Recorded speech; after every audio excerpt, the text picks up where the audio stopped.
בשם השם נעשה ונצליח, שיעור תורה, ברוכים הבאים.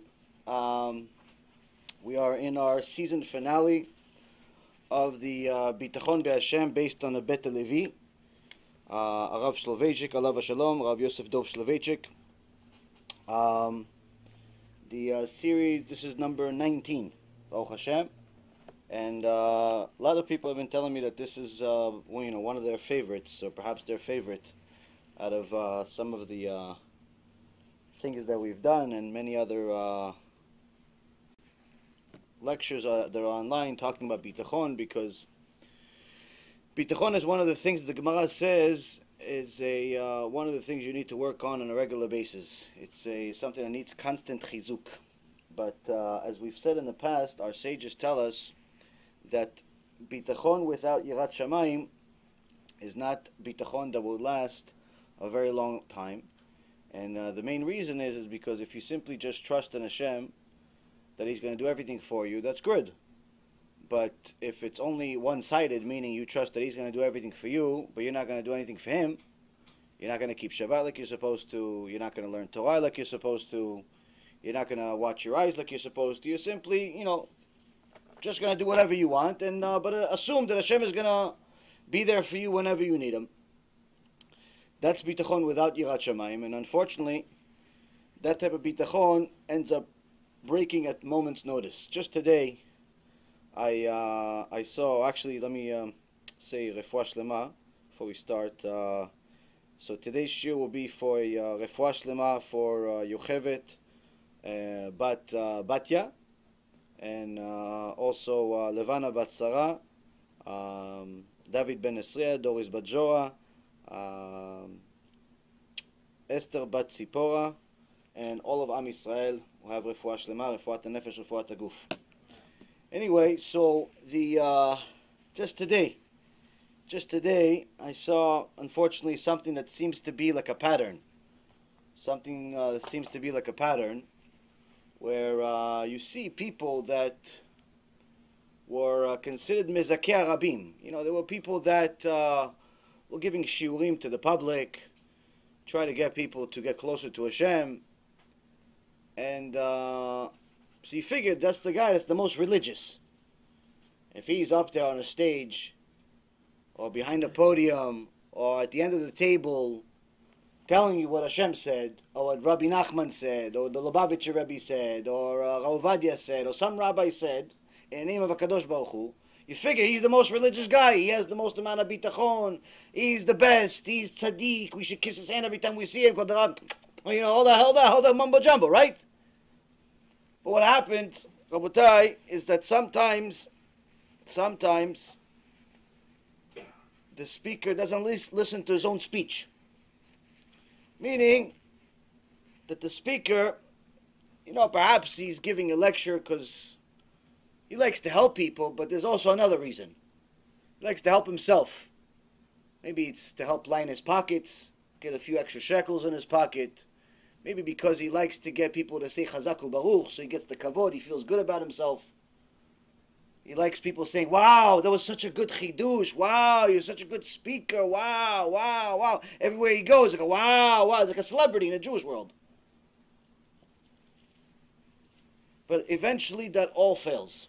And unfortunately, it's become a pattern in the last few years, but especially in the last few months, very strange, that some of the fakers are showing their faces without even anybody calling them out. They're calling themselves out, where they simply, completely drop everything. Just a few months ago, a guy that was giving shiurim in the name of Chassidut in Eretz Yisrael for maybe 15, 16 years, him and his wife were giving shiurim. The Hashem loves you no matter what type of shiurim, not real shiurim. Like shiurim, like Hashem loves you, he's a puppy. He works for you, you don't work for him. Different Hashem, not the same Hashem like us. Different Hashem. Calls him Hashem. Sometimes it's Mike, but it's not the same Mike. Same thing. So he calls him Hashem. But after 15, 16 years, he decides to divorce his wife and go marry the secular life, and he completely shaved his beard, shaved his hair, everything. He's completely secular overnight. Listen, maybe you don't want to be a rabbi, you don't want to, deal with the public every day. I don't blame you. Quite frankly, I want to quit every other day. It's very hard, this job. It's very hard. It's ungrateful people. On top of it, it's tough as far as financials. It's tough in every aspect. It's tough. You want to quit everything? No problem. You want to quit. But that's not quitting. That's quitting HaKadosh Baruch Hu. Something's wrong. You quit on HaKadosh Baruch Hu, that's something's wrong. That you don't want to be a Mizakeh Rabim, you don't want to speak to the public, okay, no. I get it. But to quit Judaism, something was wrong the whole time. He wasn't the only one. There was another guy that was actually here in Florida, then moved to Eretz Yisrael, was giving lectures. A lawyer. And this poor guy was actually very successful in a short period of time. Got a lot of people to come to his shurim. Every shul, you see hundreds and hundreds of people. He was Khalif, he would say good things. But every time he would talk about his past, before he did tshuva, you saw that he wasn't really sorry about it. You talk about how he made millions of dollars, and he would go out with different girls, he would do this, and he would do that. He was like happy about his past, but now he's like a religist. That means that, okay, you're telling everybody else to do tshuva, but you yourself haven't done tshuva yet. So what happened is eventually, he didn't like the way things were going. Some other rabbi made fun of him, called him out, exposed some things about him that he didn't like. And instead of saying, okay, maybe defend it, or maybe just leave the limelight, what did he do? He left HaKadosh Baruch Hu. You see pictures of him on the internet today. Hashem Yirachem. Hashem Yirachem. He moved back to America. He moved back to Florida. Hashem Yirachem. Every other day he posts pictures with girls. His assistants. Every assistant in his office, it has to be a woman. He cannot have one single male figure in his office. 10 women don't know, he doesn't pay them enough money to buy clothes, apparently. No sleeves, no arms, no nothing. Left HaKadosh Baruch Hu. How do you talk about, listen, you have to keep Shabbat, and all of a sudden you leave everything? How could it be? You don't want to do it, I understand. But to leave HaKadosh Baruch Hu doesn't make any sense. And there's other people, and just today I saw a video someone sent me of a guy that was, Baruch Hashem, just in his starting stages, was giving shiurim to young kids like you, or some of you, and was singing to them, was happy with them, but never fully abandoned his past life. Spoke to him a few times, tried to give him some chizuk, but unfortunately, when you are one of 10 people giving a person chizuk, unless you're Moshe Rabbeinu, it's not going to work. Why? If you're getting chizuk for me, but you're also listening to all the kufrim in the world, you're listening to all the reshima. You give all the reshima. You have the kasutos of the world, the mirvis, the dwek, the Friedman, all the kufrim in the world. You're listening to them also. My chizuk, even if I give you a shiur about Gehenom, it's not going to work. Why? It's too much shtiyot in your head. What is it like? It's like, imagine somebody went to a very fancy schmancy restaurant. In this restaurant, every meal, $500. Meaning you have to be rich to eat there. Or just crazy with $500 in your pocket. You go to this restaurant, they give you the food. Food's fancy. So you know what happens with food. How do you know how food is fancy? How can you tell us food is fancy? There's a little bit of it. That's how you know it's fancy. It's fancy. If it's a lot of it, it's poor people's food. It's like from the Middle East, like me. From the Middle East, poor people. You come to my house on Shabbat, my wife serves you a plate you could take home and feed your whole family. You go to my mom, you can feed the entire neighborhood. Just with the children she puts on your plate, you can feed. Just go with your plate, eat whatever you finish eating, but take the plate with you. We have an iruv. Take the plate with you, you can feed. Guys, no, food. What, how long did you go to eat? No, I just went to the Reuven house. How many plates did they give you? 1 plate. That's poor people's food. But you have rich people's food. They give you like a little square. It looks like a Tic Tac, and they call it a steak. $480. I remember I used to go to those restaurants. I know. And then they put a leaf. They found in the street. They call it salad. They put it on. They got a leaf. After the rat ate some of it, they took the other half that was left, and they said, "Hey, salad with some sauce on it." That's fancy schmancy food. So you go to a fancy schmancy. Hey, Joshua, tzaddik. Come sit over here, tzaddik. Joshua, tzaddik. So now you got fancy schmancy food. And a restaurant. All these fancy people. Everybody's wearing a suit. Even the waiter's wearing a suit. Nice suit. $1,000 suit. And he comes with the plate like this. And you're like, you can't wait to eat this. You order 2 meals just so we make sure that you have for both to eat. Yeah, 2 meals. Yeah, this fancy. He comes over here. He comes. But on the other side, the guy that just finished cleaning the plumbing, there was some plumbing problem in the restaurant. It happens. Even in fancy restaurants, there are problems with the problem. So he was cleaning the plumbing. He came out with his bucket. Now his bucket didn't have nice steaks in it. It had the after. What happens to the steak after? And he was taking it. And the restaurant guy, the janitor guy, they're both about to meet. And then as they're about to clash, the janitor kicks the chair and slips. And the liquid from his little bucket goes right into your fancy schmancy plate. Now, again, it was only like one little drop. One little drop. It wasn't like the whole thing. Just one little drop went into your $500 plate. I mean, after all, it's a $500 plate. How much would you pay for it now? $450, you would take it? $400? No. Restaurant owner says, listen, we can't, come on. $350, it's still a fancy plate, no? How much are you going to pay? Zero. Why? It's disgusting. Even with a little bit of filth in it, the whole thing is disgusting. It's no different than if a woman buys a fancy dress, a fancy gown for $25,000, $30,000. But her careless husband, who smokes cigarettes, passes by her, and accidentally his cigarette touches her dress and makes a tiny little hole. What woman in the world is going to wear that dress? I mean, after all, it was a $30,000 dress. Is she going to wear that? It's just one small hole. It's not a big hole. Small hole. It's a cigarette hole. Does she still wear the dress? Ladies, does anybody in the back still wear the dress? It's a small hole. It's not a big hole. It's $30,000. Only Michal Tzadika is considering it. Michal? No sewing. This is the dress. You wear it like this, with the hole. No one's wearing the dress. I promise you, I promise you're not wearing a dress. Why? It's a little hole. The whole $30,000 becomes worthless. Rabotai Karim, sometimes our actions look beautiful, look delicious. We learn Torah, we come to a shiur, we sit down like nice little kids, and everything is great. But then we go outside and we look at stuff that's not appropriate. But in the middle of the shiur, we start texting our friends. We're in the shiur for 2 hours, but we figured, let me text my friend, let me see what Steve's doing right now. And the other guy sees him also. Oh, he's texting, so let me text also. And the next thing you know, the whole front row is texting each other. Rabotai Karim, sometimes somebody gives tzedakah.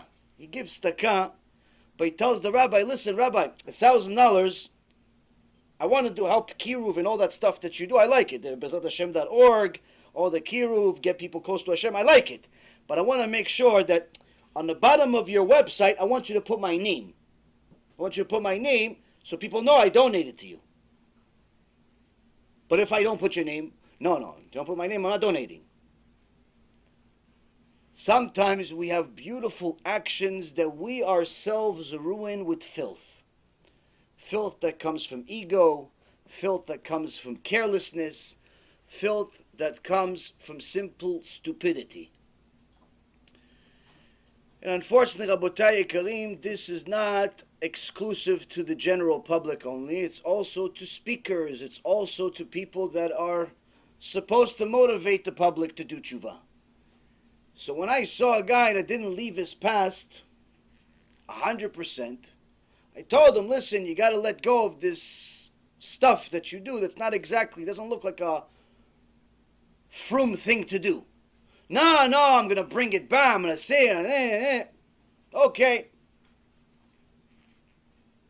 No matter what I said, the filth that came from 5 or 6 other false speakers had more influence, unfortunately. So today I saw a video, and you see the guy in video, you wouldn't, if you didn't know, if I didn't tell you what his name was, you wouldn't know he's Jewish.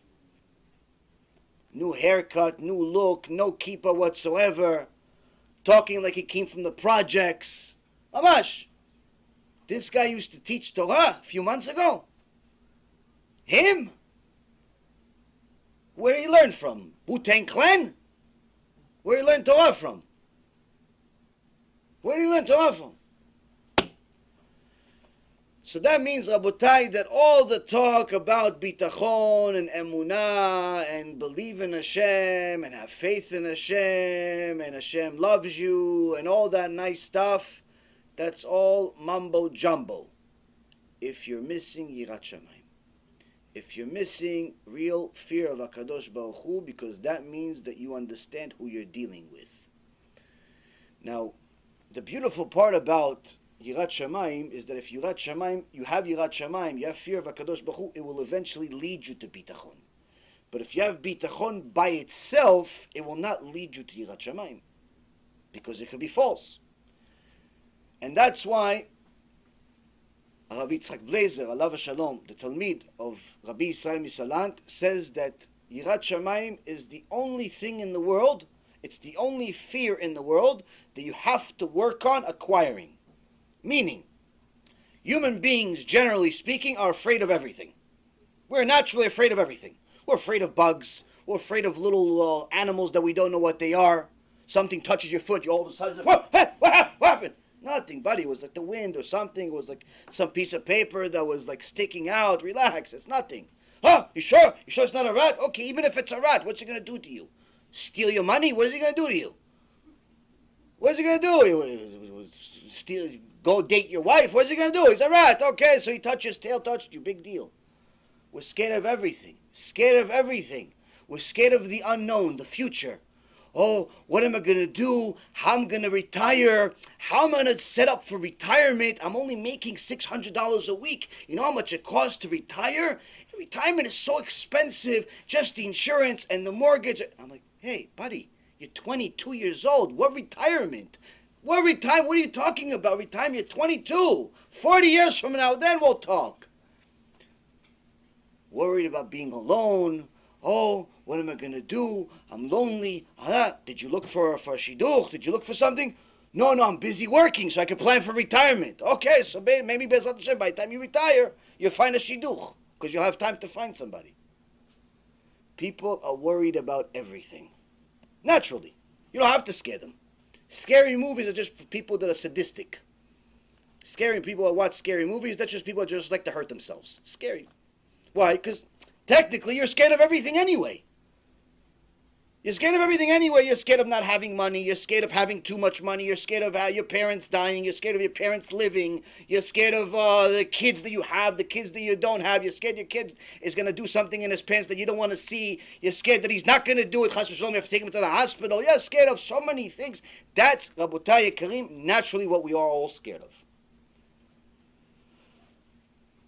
But the only thing that we should be scared of is HaKadosh Baruch Hu, and that's the one thing that naturally we're not scared of at all. What's the proof? We sin. We sin without even feeling bad for it. A person can simply spit in Hashem's face and not even feel bad about it. He says, Shema Yisrael, Hashem Elokeinu, Hashem Echad in the morning. 5 minutes later, he's looking at pornography on the internet. He says, Shema Yisrael, Hashem Elokeinu, Hashem Echad. 20 minutes later, he's preparing a barbecue for this weekend on Shabbat. Dafka on Shabbat. Or he wants to go to a mixed beach. Or he says yes to his friend's invitation to a mixed dance wedding. Or he eats something that he's not really 100% sure if it's kosher. He's not sure if it's kosher. But then he sends me a picture of the wrapper. Hey, Rabbi, there's no kosher symbol on this chocolate. Do I still do bracha achrona on it? Do I still do a blessing on it? Is it okay to eat this? You ate it already. What are you asking me now? The point is, Rabotai's fear of Hashem is in the lost and found section.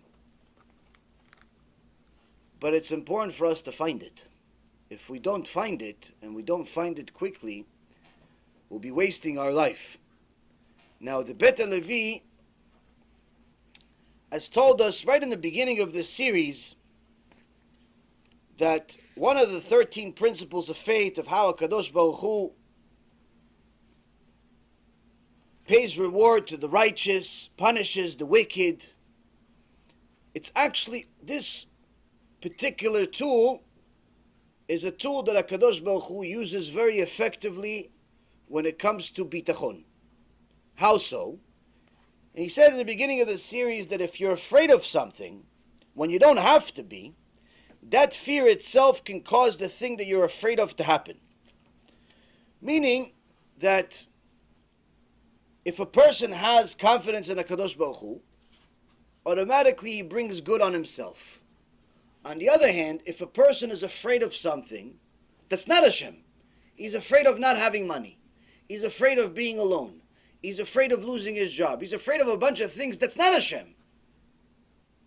He's afraid of everything but Hashem. Hashem says, oh, you're afraid of something that's not me, as if it's in your control. The punishment for that is that I'll actually make what you're afraid of happen. That's the measure for measure. Now this, when you delve into it deeper, is actually scarier than it sounds. Meaning that when a person is afraid of something, and it's not HaKadosh Baruch Hu, they're bringing the punishment on themselves. But even more so, by being afraid and not having bitachon, not having confidence in Hashem, and not understanding completely that Hashem is the one that runs the world, and He's the only one that decides whether success or failure will happen. We are only responsible for effort. By giving anything else other than Hashem the power to decide, we are in essence bringing a punishment on ourselves because we are limiting Hashem. So the Bet Levi says the following. He says, your toil in Torah will reduce your toil in other work. As it says in Sefer Yov, that the fundamental principle of life is that a man is born to toil. And the Midrash says in Bereshit Rabbah, Parashat, the 13th parasha, if he merits, it will be the toil of Torah. If he does not merit it, it will be the toil of working the land. In reality, a person is born primarily to labor and toil. However, the choice is his. If he chooses to labor in Torah, he will not have to labor in worldly things. This is stated in Pirkei Avot, chapter 3, Mishnah number 5. Whoever accepts upon himself the yoke of Torah, it will be removed from him the yoke of the government and the yoke of worldly labor. Meaning, whoever removes from himself the yoke of Torah is only exchanging the yoke of Torah for the yoke of physical labor. So, HaKadosh Baruch Hu tells us something very peculiar in many places, in the Gemara, in the Mishnah, in the prophets, and across the board. You have a Torah, you have an instruction set. Torah comes from the word orah. Orah means instructions. And its instruction set is the instruction set of how to connect to me. If you follow it, not only will you understand who you're dealing with, which will allow you to earn Yirat Shamayim, but will also get you to a point where you have bitachon in me. Why? Because in order to fulfill the Torah as it says, it requires bitachon. It requires you to take some leaps of faith from time to time. Because you're going into the unknown. You're going to do a mitzvah, but you don't understand how is this mitzvah going to work with my life. Can you please tell him to stop going back and forth one more time? He has to stay out.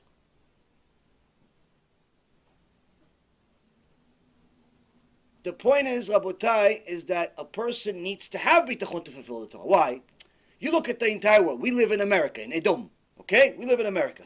Now, most people in America, they work pretty much all the time. They pretty much work all the time. That's pretty much how people are. Even if they're not at the office, they work at home. They're always working. Now, what's the number one business day for salespeople? If you're in a sales business, what's the number one thing? Shabbat. Number one sales. You're in the car business, they won't hire you unless you work on Shabbat. They won't hire you unless you work on Shabbat. If you're a top salesman, you have to work on Shabbat. So now imagine you have a job over here, and you want to do tshuva. And you're making $150,000, $200,000. You're making good money. But now all of a sudden you heard this rabbi say some scary stuff about if you don't keep Shabbat, and you say, okay, wait, maybe I should keep Shabbat. Maybe I should keep Shabbat. So now, Rabotai Yekarim,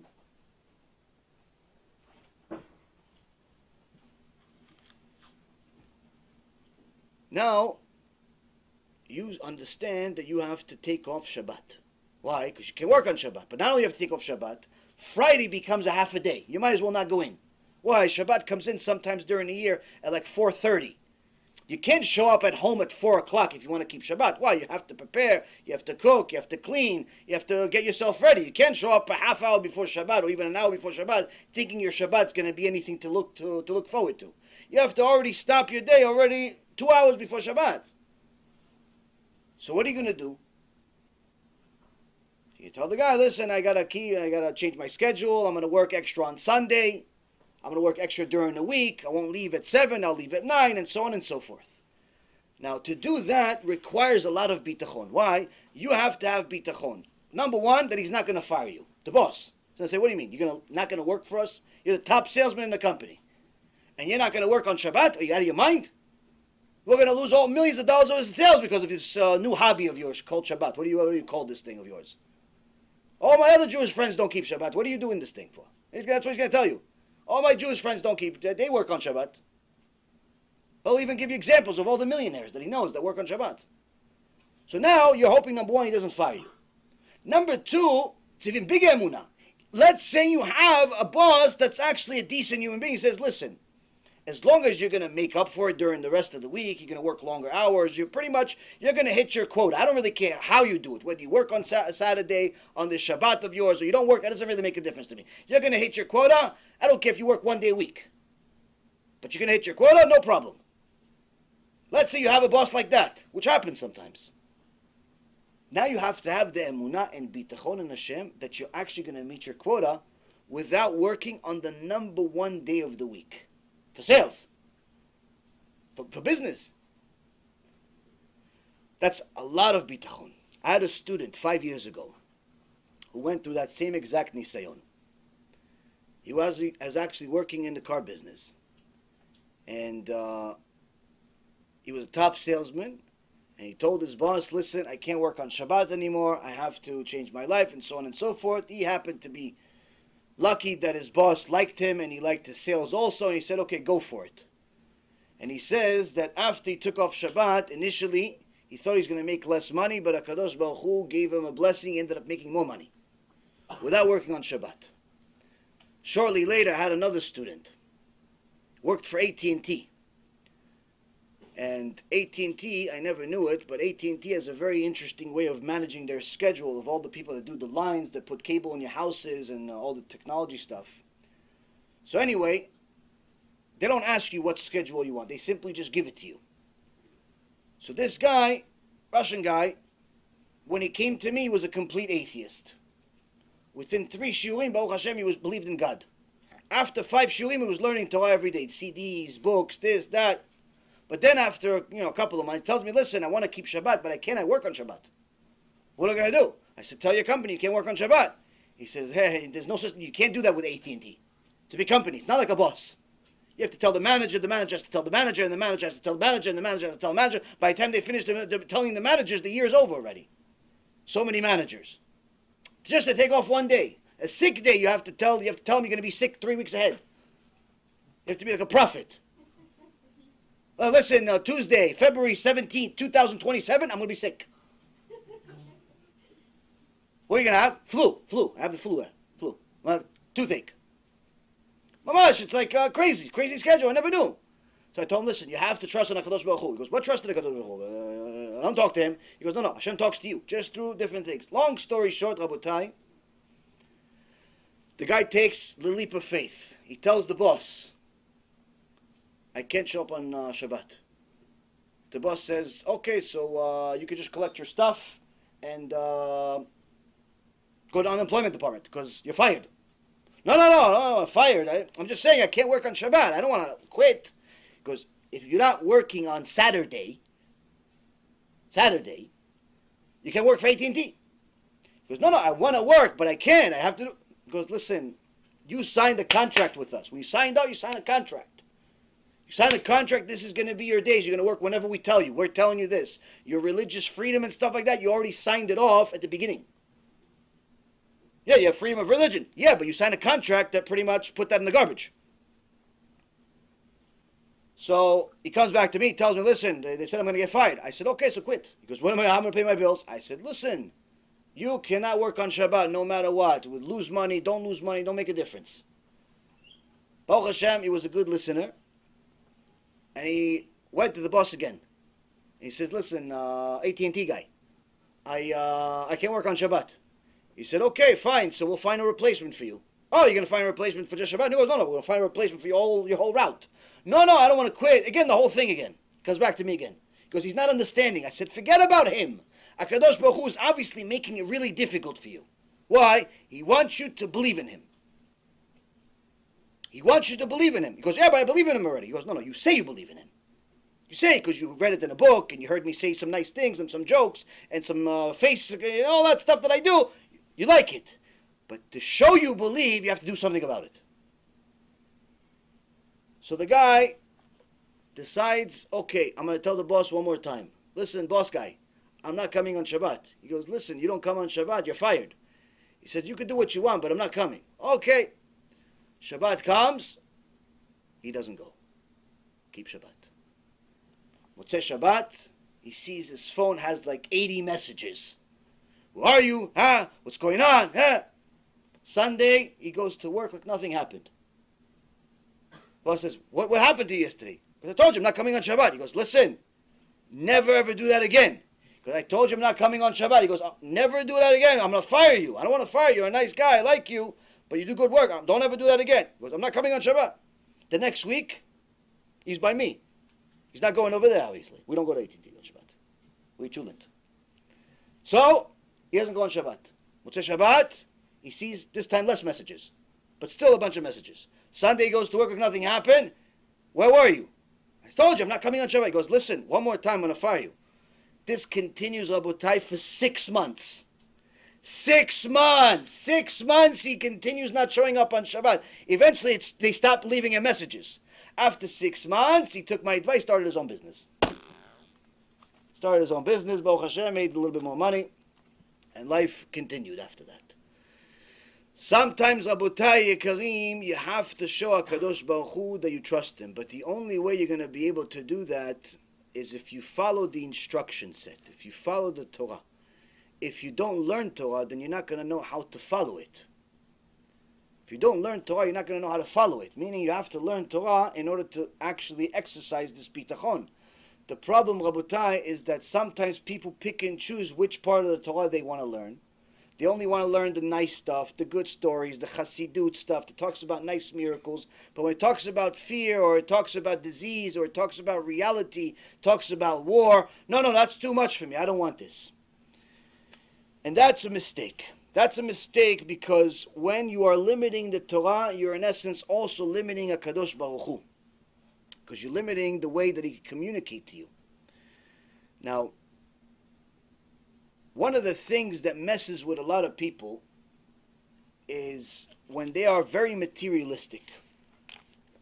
When they're very materialistic, they like nice stuff, they like cars and houses and all that different things. And that's actually one of the tools of the Satan to try to break you. How so? If everything is going good, you got a job, you're making a few dollars, you got a wife or a husband that you care about, you got a few kids driving you crazy, you got stuff going on, it's easy to have bitachon. It's easy. What's so hard about having bitachon? Hashem is giving you everything you want. Job, Hashem gave him everything he wanted. He was not only rich, he was the richest man of the land, the Torah says. Meaning he was a multi-billionaire. Multi-billionaire. He had 10 kids. He had kids, he had a wife, he's famous, he was a prophet, talked to HaKadosh Baruch Hu. So Satan says to Hashem, he goes, of course he has bitachon in you, I suppose he loves you. You gave him everything he could possibly want. Let's see if you take everything from him. Let's see what kind of bitachon he has. Hashem says you can take everything away from him except his life. Let's see, let's test him. And there's a whole book in the Torah, one of the 24 books of the Tanakh, that says what happened to Job. Initially, he didn't like that test so much. Why? Because Hashem allowed the Satan to kill all 10 of his kids. All 10 of his kids. Take all of his money. His wife was losing her mind. He got really sick. Ooh, nightmare. So much so that the Ramban says, if a person has the suffering of Job, he'll understand a small portion of what it feels like to be in Gehinnom.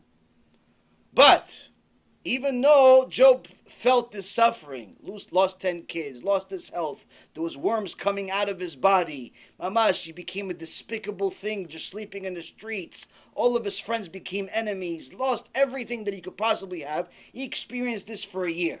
After a year, things started coming back to themselves. But the point is, the Ramban says, if a person feels what Job felt, not for 1 year, but for 70 years,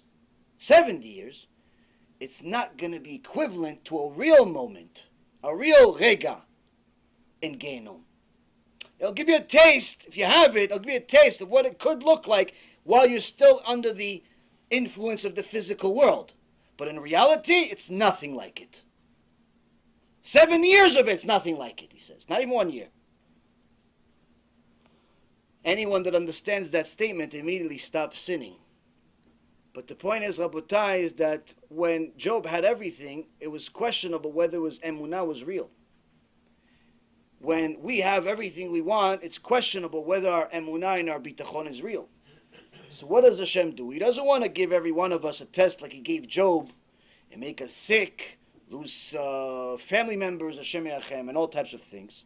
So sometimes what does he do? He says, listen, my son, my daughter, I want to test you. I'm going to test you. I'm going to take away your money. You got a nice job, paying you nice $50,000, $60,000, $70,000, $80,000 a year. Comfortable, you're comfortable, your rent's paid on time, your mortgage paid on time, your vacation's on time, everything's on time. Okay, I'm going to make it not on time. Why?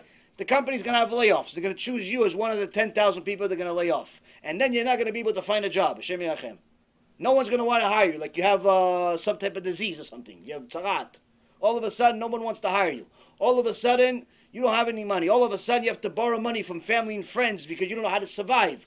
What am I going to do? Yeah, I have to pay rent. I don't. Next thing you know, everybody that was helping you says, listen, buddy, we've been helping you already for 3 months. Chalas. No, go find a job. I've been looking for a job. No, I want a job. I want to work.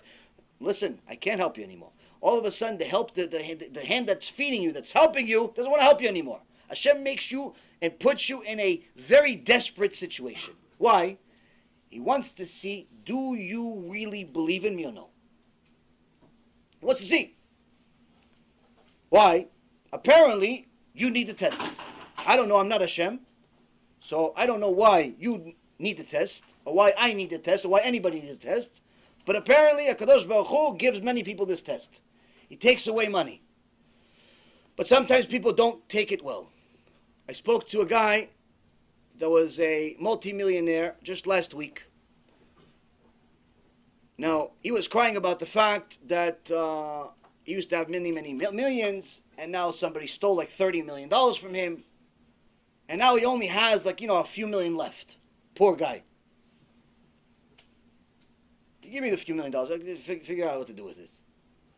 But he was crying. He only had a few $1 million left. He goes, now listen, I have this little property. It's a little one over here. It's only worth like $900,000. I'll figure something out to do with it.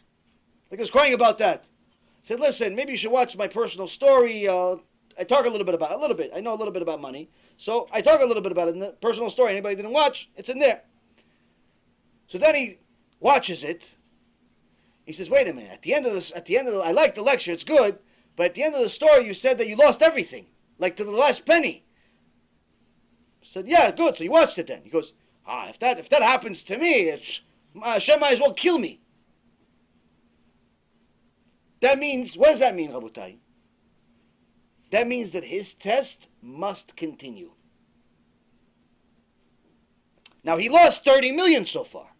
But he's got a few million left. He got the call. He got the idea. You got to do something about it. Right? The lecture was sent directly to you. You watched the lecture, but you arrived at the wrong conclusion.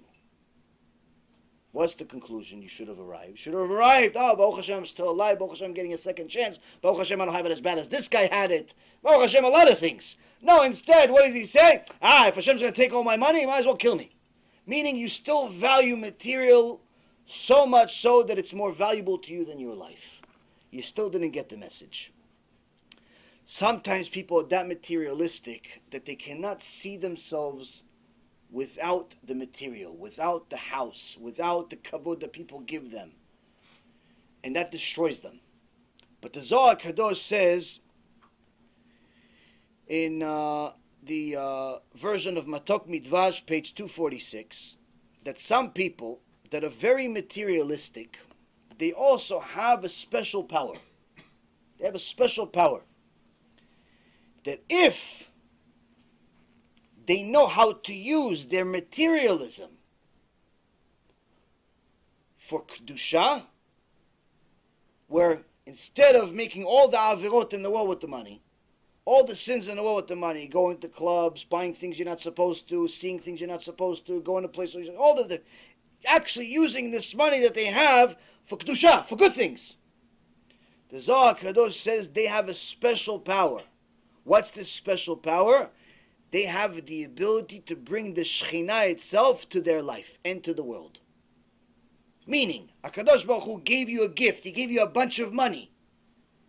You have a gift that nobody else in the world has. What? You can actually bring the Shekhinah itself to the world by simply using this tool that Hashem gave you in order to publicize His name. You have a special tool. Nobody else has this tool. You have it. But only if you're a materialistic person. If you don't care for money, you have a different tool. You have a different weapon. But the point being, Rabotai, is that just like Hashem gives a person that's materialistic a difficulty where they can't see themselves without this material, He also gives them a special power. Now,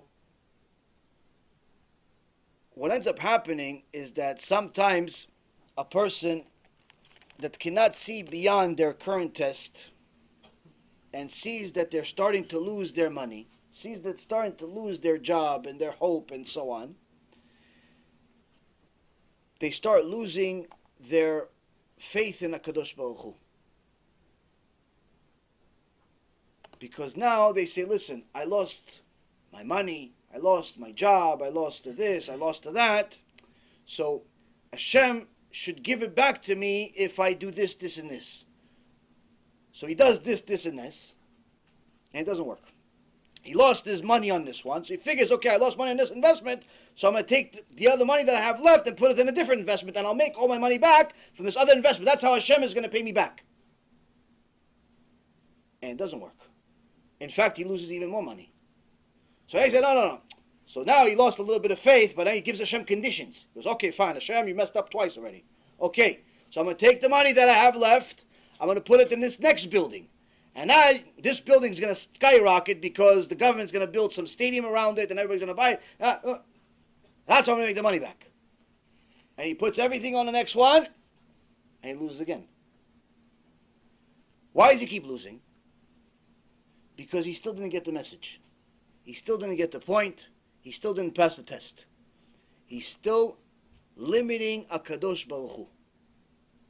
And when you limit HaKadosh Baruch Hu, you limit what Hashem can do by telling him, you can give me salvation to this only or to that only. In essence, you're making Hashem smaller than what He really is. Now, during this next few weeks we still have left before Rosh Hashanah, you go to Slichot, you say HaKadosh Baruch Hu is a melech, HaKadosh Baruch Hu is a king, He's a king, and then during the 10 days of Tshuva between Rosh Hashanah and Yom Kippur, we call Hashem melech, melech, king, king, He's the king, He's the king. Now, HaKadosh Baruch Hu sometimes gets very upset at us that we call Him king, but we don't treat Him as one. Where He says, Madua bati ve'anish, kirati ve'enoneh. Why have I come and there's no man? Why is it that I called and there's no one to answer me? sometimes HaKadosh Baruch Hu gets upset at us where, okay, we call him king, and he comes.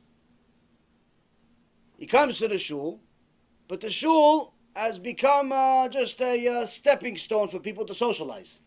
They come, they sing a few songs, but then they start talking, socializing. After the prayer is over, everybody's relieved, so they continue talking even louder. No one's really learning Torah. You ask the rabbi, listen, rabbi, can I come maybe give a shul Torah later tonight? He goes, you can come, but nobody else is going to come. Wait, you have a Beit Knesset? No? Yeah, we have a Beit Knesset. What's the Beit Knesset for? For Shulei Torah. It's not for prayer. Prayer is just something you do at a Beit Knesset. Prayer is something you do at a Beit Knesset. It's not what it's for. A Beit Knesset is a place where you're supposed to have Shulei Torah. That's what a Beit Knesset is supposed to be for. It's not supposed to be a place to pray. If it was a place to pray, pray at home. It's supposed to be a place you have Shulei Torah. So you tell the rabbi, hey, rabbi, listen, I have this guy who wants to come speak. Okay, he can come, but nobody's going to be there. Well, why not? Why don't you tell the Kila? No, they're not interested. How do you know? I've been the rabbi here for 20 years. Nobody's interested in my shulim. Rabbi assumes that no one's going to be interested in anybody else either. The Kila really becomes uninterested. And it just becomes like a socializing event. So HaKadosh Baruch Hu says, Madua bati v'anish. Why I came here, but there was nobody there. You called me Melech, Melech, Melech. You said a few things, a few songs that you enjoyed, and you remember the lyrics from last year. But nobody's learning Torah, nobody's fulfilling me, nobody's doing anything. Why? What ends up happening, Rabotai, is that we get so worked up in our day-to-day life that we forget that HaKadosh Baruch Hu is the only one that's responsible for the results. And what ends up happening is that we try to fill in the gap. So we lost a little bit of money on this trade, or on this deal, or on this job, or something, and we don't trust that Hashem is going to give it to us. So what do? We work overtime. When's the overtime? During the prayer, the guy, they're doing Aliyat HaShatz, the guy is going on his eBay to see if some of the stuff that he has listed is sold. Oh, no, bid back. Okay, so he goes back. He says, okay, let me, goes back and forth, negotiates with the guy that bid on some jewelry that he has, or some bag that he has listed. Or another guy, he's on the phone. Hold on a second, Rabbi. One second. Goes, and he takes a phone call in the middle of prayer, or middle of the shiur. Let me take 1 second. Let me finish. 1 second. My client's calling me. My client's calling me. Let me finish this deal. He's about to buy a house, buy a building, buy about the Genom, whatever he's buying. He's buying something for me. Rabotai, this is outright disrespect to HaKadosh Baruch Hu. Why? This is the time he was dedicated to come to the Beit Knesset. Came to a shiur. Came to pray. What are we doing? We're still working in the shiur. We're still working in the Beit Knesset. Why? Because we have limited HaKadosh Baruch Hu to the point where we feel like we need to help him. We need to help him in helping us. So what happens? If you remember the first shiur in this series, the Bet HaLevi says there's measure for measure.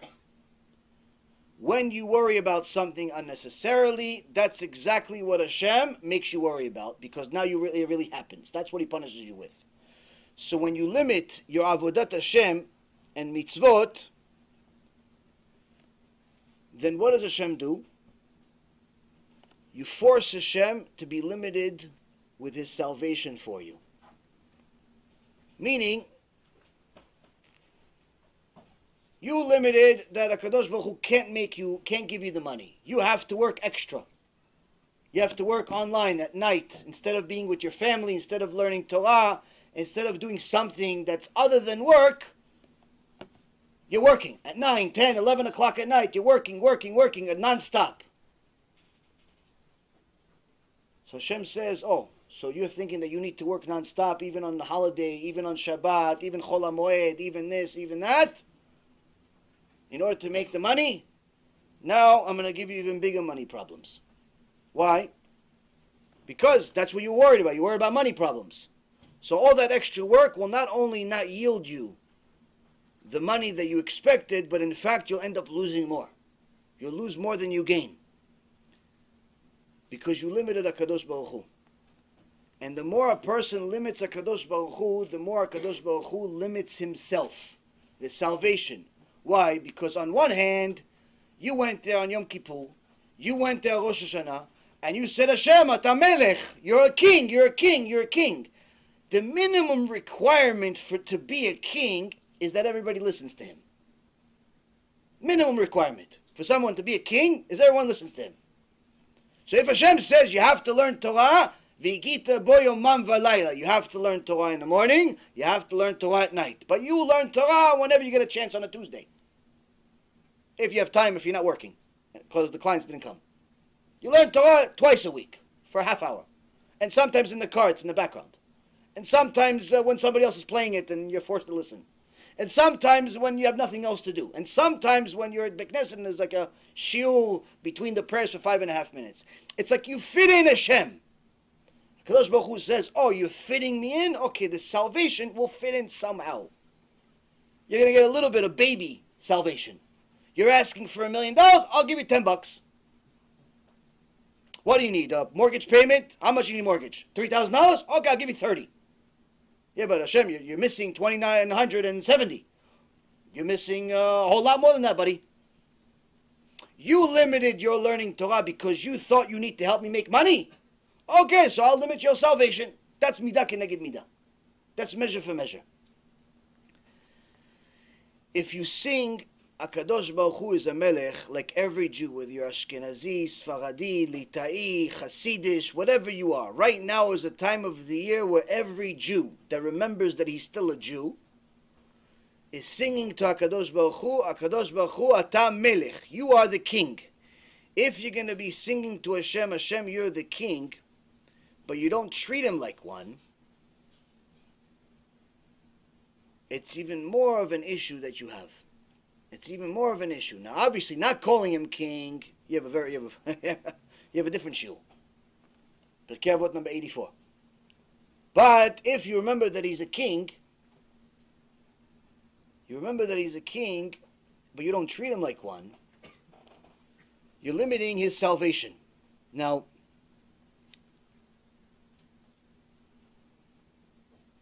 to have bitachon is not something easy. To have materialism is easy. So much so that Gemara says that if materialism is not controlled, it could even break into the Bet HaMikdash itself.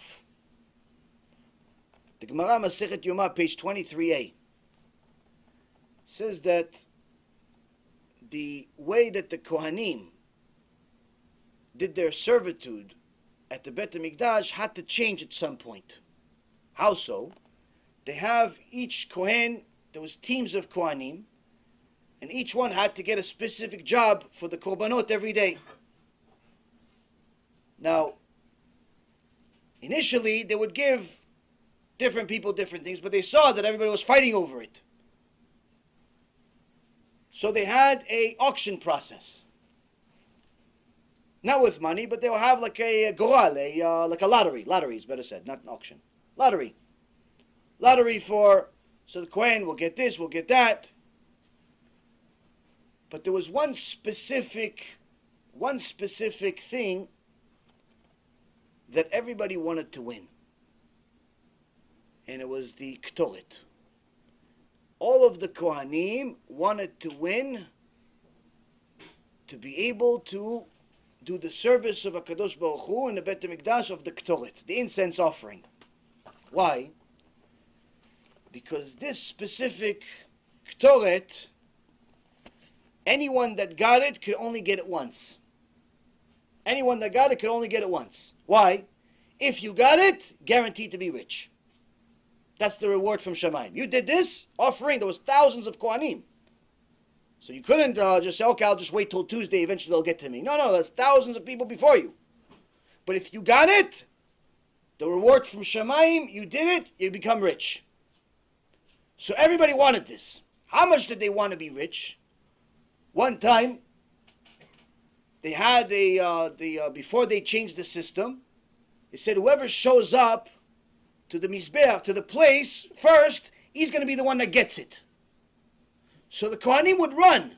One of the guys ran, got there first.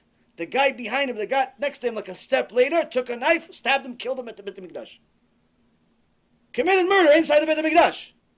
Why? He wanted to win. He wanted to be rich. He forgot that murder is not allowed. He forgot. Money was so important to him, he forgot that murder is not allowed.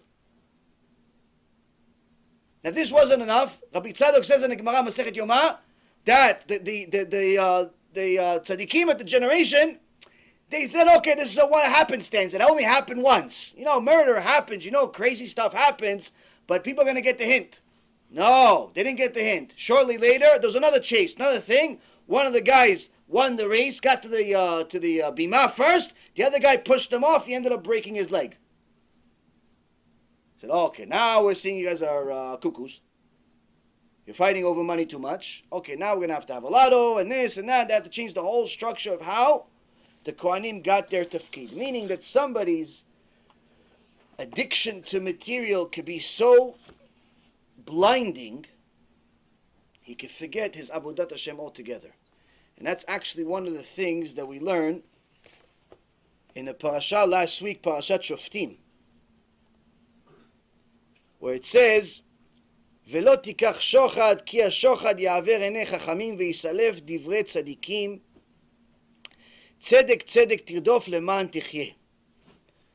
That don't pervert judgment. You shall don't accept a bribe, for the bribe will blind the eyes of the wise and make the just words crooked. Righteousness, righteousness you shall pursue. Meaning that even if somebody's a tzaddik, even if somebody's a chacham, if they're too connected to material and they don't put some type of boundaries, when to work, when not to work, when to deal with this, when not to deal with this, they could eventually become completely blind and forget their entire Avodat Hashem. Now the funny thing is that sometimes, I'm going to tell you how stupid we are. Most people that go to shul can't wait to leave. Can't wait to leave. Why? We want to go back to work. In the morning especially. In the morning especially. You go to shul, everybody, if they see like Chazan, especially in Sephardic Keilot, sometimes Chazan gets into it. Baruch! And he starts, he's singing, and everybody's like, no, come on, I got an appointment at 8:30, buddy. What kind of Baruch right now? Yalla. You know Baruch. He's there, he's singing, he's extending the word 20 minutes, and you're like, no, buddy, hey, Moshe Rabbeinu came down from Mount Sinai already. No. And he's going. Everybody starts, okay, takes off the tefillin, okay, I'll do the rest of it in the car. I'll do it. When I come home, I finish work, I'll come back, you're probably still at Baruch. We're in a hurry to leave. Right? Why? Because we want to go make money. That's why. But guess what? Guess how stupid we are. HaKadosh Baruch Hu did us a huge favor. And he said, after you pray to me with kavanah, after you pray to me the amidah with kavanah, you pray to HaKadosh Baruch Hu, and mamash, you have kavanah, you had one-on-one meeting with him. Doesn't matter there's 150 people there. You had one-on-one meeting with him. You talk to him, say Baruch Hashem, and this and that. After that, after you and me had a good start for the day, I'm going to give you a reward. What's the reward? You're going to be able to say the Ktoret. After you say Amidah, then you say Vidui for anything I didn't do tshuva already. I'm sorry, Hashem, I did this. Hatanu, Avinu, Pashanu. I'm sorry. Okay, so you did good, and then you did even better. You did Vidui. I'll give you something better. What do you hurry for? What, you want to leave for what? For what? To go make money? How about this? The Kohanim committed murder just to get what you can get for free every day. What? You say the Ktoret. Every day, Rabotai Karim, a Jew has the ability to say the Ktoret. It comes right after Amidah. And it's something that has a special sgula all the way back to the Beit HaMikdash.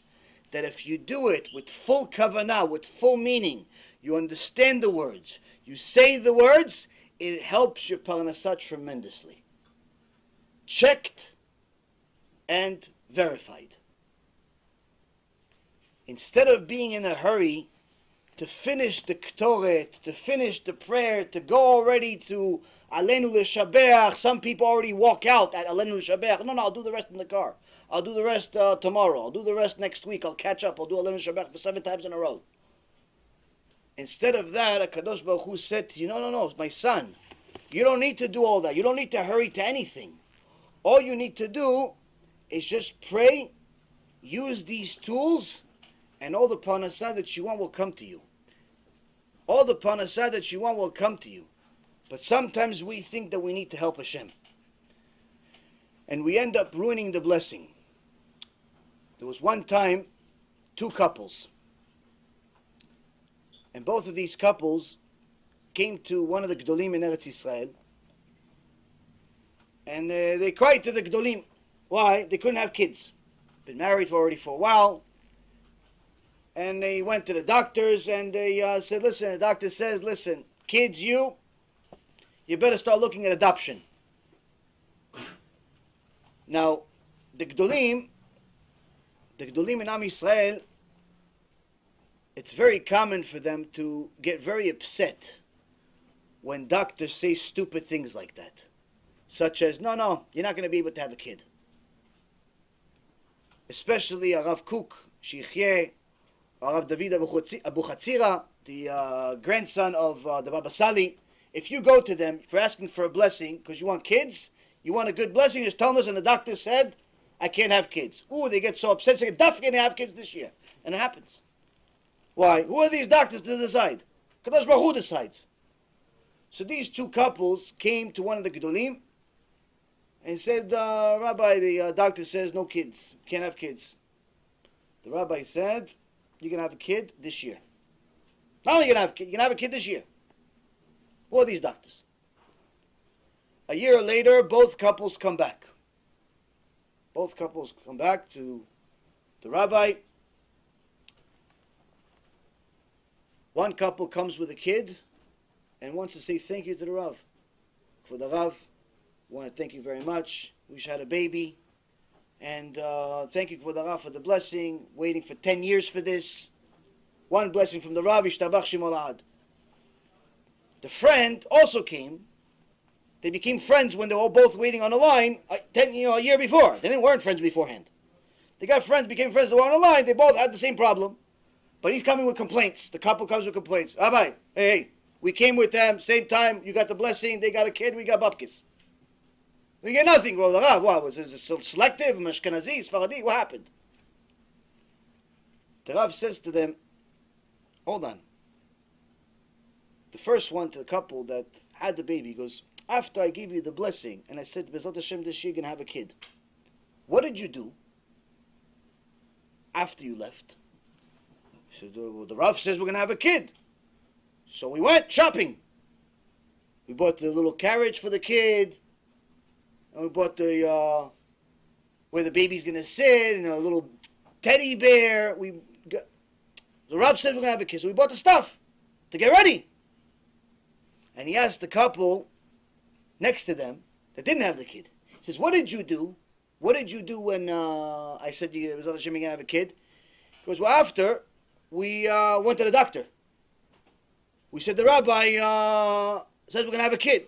The doctor laughed at us. We went to another doctor. We went to a few other doctors. And after we finished with all the doctors, we went out to eat. And, because that's it. That's the reason. The bracha was given. The bracha was given to both of you. Same exact bracha, same exact tefillot. I prayed for both. Everything worked. The problem is they believed that it's going to happen. You didn't. So it's not that there was something wrong with the bracha. The bracha was done. HaKadosh Baruch Hu was ready. You didn't believe. So Hashem says, you don't believe that I can give you a kid, even though, because the doctor said, no, okay, so I won't give you a kid. In essence, you are the reason why you can't have a kid. It's not Hashem. It's not the rabbi. It's not Torah. It's you. You don't believe. In essence, a person can hurt themselves tremendously by not having bitachon. Now, having bitachon is not only during times that a person is having day-to-day issues. But even if you look at some people, when they were tested in the ultimate test for their life itself, you see how they acted. In the book that I've mentioned to you a couple of times in the last few months, by Dr. Miklos Nizili, that he was Mengel's assistant, in Nazi Germany. This Nicholas Mizili was a Jew, but was a kofel. Wasn't a person that kept Torah and mitzvot, and in fact, the first time he mentioned in his 200 and so pages book, the first time he mentioned even God was on page 177. But he didn't exactly mention it in a favorable way. In fact, if you forward to page 197, he makes fun of someone that believed in God. He called a Jew that was a religious Jew fanatic. Now, if you look at how he describes how he behaved himself, and how miserable he was, and how miserable life was, and most likely how miserable he died, even though he survived the Holocaust, it was probably a miserable life altogether. And you compare it to how this other Jew that died during the Holocaust, but how he lived his life. And he says the following. There was a person named Dayan, and he would not work because of his religious beliefs, forbid him from participating in the burning of prayer books and holy objects. I felt sorry for him, and I couldn't do nothing to help him. It was impossible to obtain an easier job. After all, we were only members of the commando of the living dead. And this was how the man began to speak. They put this man, this religious man called Dayan, they put him in the gas chambers. And with a bunch of other people. And this is what he says. Because this Nicholas Mizili was there to hear it. But on the outside. It says, fellow Jews, an inscrutable will has sent our people to its death. Fate has allotted us the cruelest of tasks, that of participating in our own destruction, of witnessing our own disappearance down to the very ashes to which we are reduced. In no instance have the heavens opened to send showers and put out the funeral pyre flames. We must accept, as the sons of Israel, that this is the way things must be. God has so ordained it. Why? It's not for us, miserable humans, to seek an answer. This is the fate that has befallen us. Do not be afraid of death. What is life worth? Even if by some strange miracle we should manage to remain alive, we would return to our cities and towns to find cold and pillaged homes. In every room and every corner the memory of those who have disappeared would lurk, haunting our tear-filled eyes. Stripped of family and relatives, we would wander like the restless, shuffling shadows of our former selves, of our completed past, finding nowhere any peace or rest. He says the flames burned in his eyes, this Dayan, and his thin face was transfigured. As he spoke, he was already in touch with the beyond, he says. Now, this, Rabotai, is the ultimate bitachon. Why?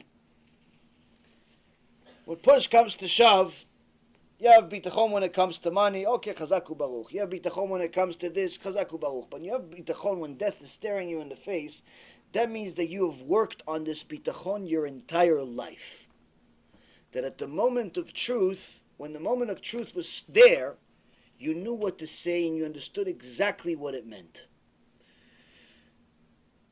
One of the main things that people fail at is during this moment of truth. Not perhaps the same thing as the poor people of the Holocaust, but even on our day-to-day moment of truth. It's much, much smaller than this tzaddik's moment of truth.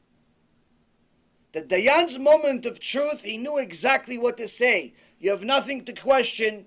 It was decreed from heaven. Who are we to question our miserable humans? What are we, Bechlat, to question HaKadosh Baruch Hu? Accept it with love. What is this life anyway? Meaning he already knew. What is this, Bechmet? What are you going to be upset about? That you're not going to live in this world? So what? You're not going to live. You go to an eternal world.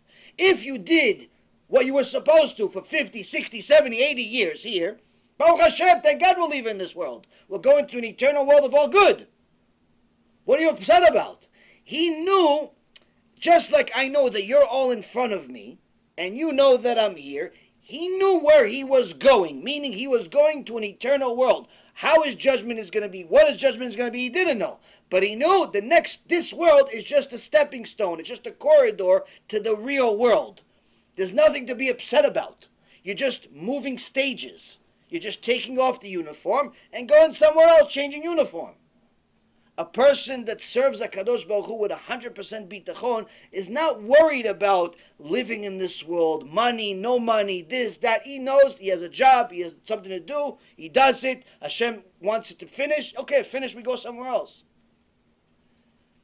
Meaning that bitachon is not one of those things that it's good to have if you have money problems. It's good to have if you have health problems. It's good to have if you have this problem with that problem. Bitachon is literally what you make of yourself. Bitachon is simply, are you going to reach your full potential or not? If you work on bitachon, you can reach your full potential. If not,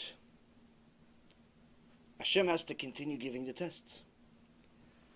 Now, I told you a couple of weeks ago during that very difficult lecture that it's not a secret that things are changing rapidly. 100 years ago, the Chafetz Chaim said that the world is speeding up. His student, Arav Wasserman, Alav Shalom, says in his monumental book, the Epic of Moshiach. We have it to download for free on our website. He says that one of the ways that HaKadosh Baruch Hu is fast-forwarding the last generation before Mashiach is with technological innovations. How so? If somebody needed to get some type of suffering, let's say, for example, they needed to lose $10,000 or some big amount of money. In the old days, let's say you took $10,000 and you said, okay, I'm going to buy a bunch of goods. I'm going to ship them from America to, let's say, somewhere else in Europe. And when I get there, when it gets to this place in 2, 3, 4, 5 months, they'll sell it and I'll make my money. So in that time, it would have taken minimum 5, 6 months to lose the money. Why? Let's say you send it from America. It got to Europe. Let's say by the time it got to Europe, they found out it's, listen, buddy, thank you, but no thanks. Why? It's all the stuff that you send is all bad. It's all spoiled. It all has holes in it. The rat ate it. You know, all that stuff happened to it. It's garbage. I don't want to buy it. It's worthless. So it took 5 months to lose the money. Today, you pick up a phone, you buy stock on a shipping company. 5 minutes after you buy it, the company announces some bad announcement you didn't expect, nobody expected. The stock is down 30%. Guess what? You just lost $100,000 in 5 minutes. That technological innovation over the last 100 years to allow that trade, instead of taking 5 months, takes 5 minutes. Guess what? That's how Kadosh Baruch Hu is fast-forwarding. Fast-forwarding things in the last generation. And this is in everything. Even something as simple as a woman buying a dress. Hashem says, listen, I don't like how you dress. Why? You're not a modest woman, so I'm going to make you feel bad about yourself. Why? You're going to go buy a dress because your husband says, honey, you can buy whatever you want. She goes on the internet, she orders a dress.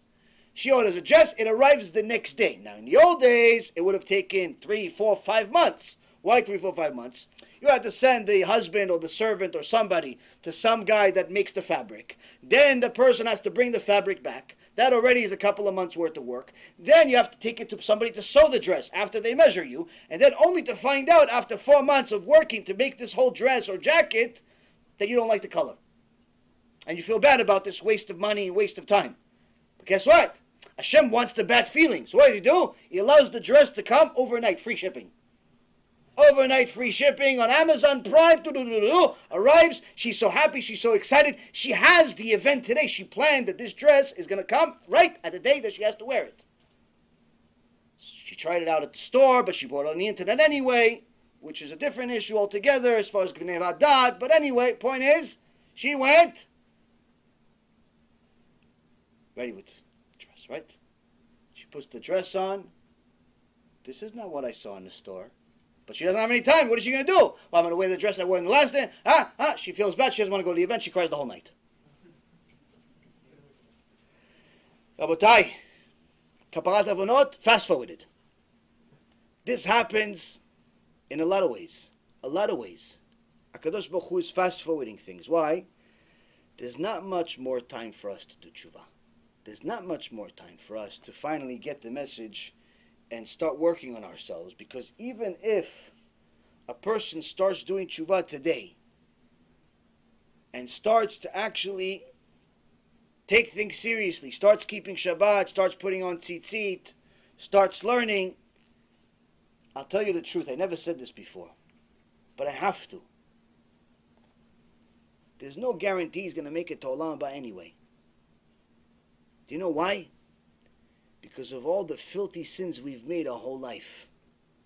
Meaning, let's say you start, you keep Shabbat, Chazak Baruch, keep Tarat Mishpacha, excellent. You start learning, amazing. You're good. You're learning Shabbat, this, that, mitzvot, everything's good, right? That's good. The problem is, you still have a bunch, you have 15, 20, 30, 40 years of filth to make up for. So yeah, if you keep Shabbat, it's good for the future. Yeah, if you start learning, it's good for the future. Yeah, you stop wasting seed, it's good for the future. What about the past? Okay, so you do different tikkunim, you start giving some tzedakah, We've made so much damage in the past. Realistically, guys, there's no assurance we make it to Olam Haba anyway.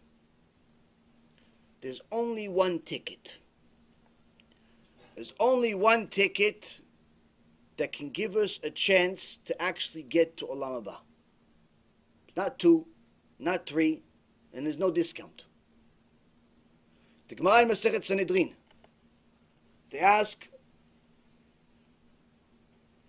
Rabbi Elazar ben Horkinos, Rabbi Eliezer ben Horkinos,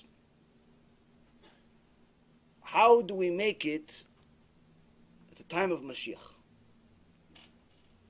There's a war, depression, recession, anarchy, all types of stuff. How do we make it? Rabbi Eliezer ben Horkinos says a person should toil in Torah and Gemilut Chasadim. Meaning, he should learn Torah, fulfill the Torah, obligate his family to do as well, make sure that he takes Torah seriously. But not just to passively just listen when he gets a chance, comes to the shiur a half hour late, whenever he feels like it, yes, no, no. Make toils in Torah, day and night. He learns in the morning, he learns at night. He can work, he can make money. But Torah has to be priority over everything else. But also he has to toil in Gemilut Chasadim. What's Gemilut Chasadim? Philanthropy. What philanthropy does Hashem care about? Does Hashem care about you donating to some zoo so you could save an elephant maybe? The elephant named Steve? Maybe they'll build him a new gate at the Noahide Zoo? Or maybe Hashem is excited about your philanthropy that you're going to donate scarves to cold people in Alaska? Or maybe Hashem is going to be interested in your philanthropy that you're going to save the last group of yellow butterflies? What philanthropy does HaKadosh Baruch Hu care about? Gemilut Chasadim, Rabotai Yekarim, means overwhelming kindness. The highest level of kindness is to save other Jewish neshamot from losing Olam Haba. By spreading the truth of the Torah to them, by spreading the emet to them, uncensored, unhindered, and pure. This, Rabotai, is the only ticket that we know of that exists that could help us. And that's why in Sefer Yechezkel the prophet says, don't let your sins from the past be the stumbling block of your future. Get other people to do tshuva, Yechezkel says. Why? Because the sins of your past, a lot of the things that you've done in the past, yeah, you're doing tshuva for the Shabbat that you violated, for the wasting seed that you violated, for the infatuation you have with money. You're doing tshuva for that stuff, but you can't make up for all of it. You don't have enough time. You don't have enough time to do it. This is why, Rabotai, doing mitzvot is no longer enough. Everyone here has to get at least 10 Jewish people to do tshuva this year. Every person here, and that's just the starting point. Helping people do tshuva is the only way a person could truly do tshuva anymore. Why? We have so many ways to sin that by the time we finally figure it out that we have to do tshuva, we've brought such a big baggage that, okay, good, Chazak Baruch, you're doing tshuva, but you're still carrying this sack of sins. Habibi, it doesn't go away. You violated Shabbat for 15 years. Hamudi, we love you, but it's not going to be gifted to you in Shamayim. Oh yeah, here's 15 years worth of Shabbat, Motek. Because we like you, because you gave us shiur. Oh, you wasted sea for 25 years of life. Chazak Baruch. No, we'll forget that one. You killed about 30 zillion people. Good for you. What do you think? What do you think? It just goes away? It doesn't go away. Kiruv is not a suggestion. It's simply a gift from HaKadosh Baruch Hu. And we'll finish with one thing from the Zohar, and then you can ask any questions you want. The Zohar says, in page 322 from my Talk Midvash, ומצדיקי הרבים ככוכבים לעולם ועד. The Zohar Kadosh says, those who make the public righteous are like the eternal stars. Just like the kochavim, the stars, are eternally standing because they were instilled by heaven to light the world, as it says in Genesis 1:16. That's who the matzdikei harabim are, according to Shemaim. Who are these matzdikei harabim? Who are these people that make the public righteous? Those are the ones that dochakim vekofim et Israel, that rebuke and obligate Am Yisrael, and sometimes even hurt them, and force them to observe the ways of the Torah. And they also will be standing forever, just like the stars stand forever. The Zohar Kadosh says, Rabotai Yekarim, who are the people that actually are considered above all in the eyes of HaKadosh Baruch Hu? He says, look, I created the heavens in a certain way to be symbolic of certain things, that I appreciate certain things that I have, and so on and so forth. He says, everyone knows what a star is. A star could be a planet, could be the sun, and so on and so forth. But everyone knows that a star, generally speaking, it's a shining bright light that's not going away anytime soon. Even if when a star explodes approximately once every 25 years, even then, the light that emanates from that explosion lasts for years, for centuries. That's, by the way, one of the Torah proofs that was made by scientists, that the world cannot be more than 6,000 years old. Even though the scientists want to say it's 13 billion years old, one of the things they don't tell you is that every quarter century approximately is the average of a star exploding, and they know, according to what remains in the universe that they see, that it's not possible that there was more than 220, 230 throughout all of history. Meaning, you do the math. 220, 230, 240 even, times 25, you have almost 6,000 years. But everyone knows those stars. You go outside, you see some stars. On Motzei Shabbat, I take my kids out, I say, oh, let's count the stars. That's the old tradition. We don't go by it anymore. We go by the clocks. But still, it's a nice thing to do. We go outside, say, oh, let's count the stars. It used to be that if you know what a medium-sized star is, you would count 3 stars, and that's Motzei Shabbat. But we don't know what medium-sized stars are anymore. The tradition is lost. But the point is that everybody knows what a star is, even my 2 and 3-year-olds. Kadosh Baruch Hu says, what's so special about those stars? You know that they're going to be here today, they're going to be here tomorrow, they're going to be here next week, they were here last week, they're always going to be there. He says, what's the only other thing, other than Kadosh Baruch Hu, what's the only other thing that's always going to be there? It's always special in my eyes. He says, those people that go out of the way and toil and work hard to get other people to do tshuva, to get other people to follow the Torah. What strategy? What strategy? By rebuking and obligating Am Yisrael, and sometimes even hurting and forcing them to do so. Hurting them doesn't mean physically. You don't start beating up people. Hurting them, that sometimes you're going to tell somebody something that's painful to hear.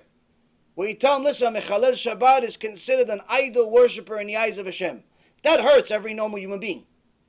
Every person that still considers themselves a Jew, but doesn't keep mitzvot, you tell them you're considered an idol worshiper.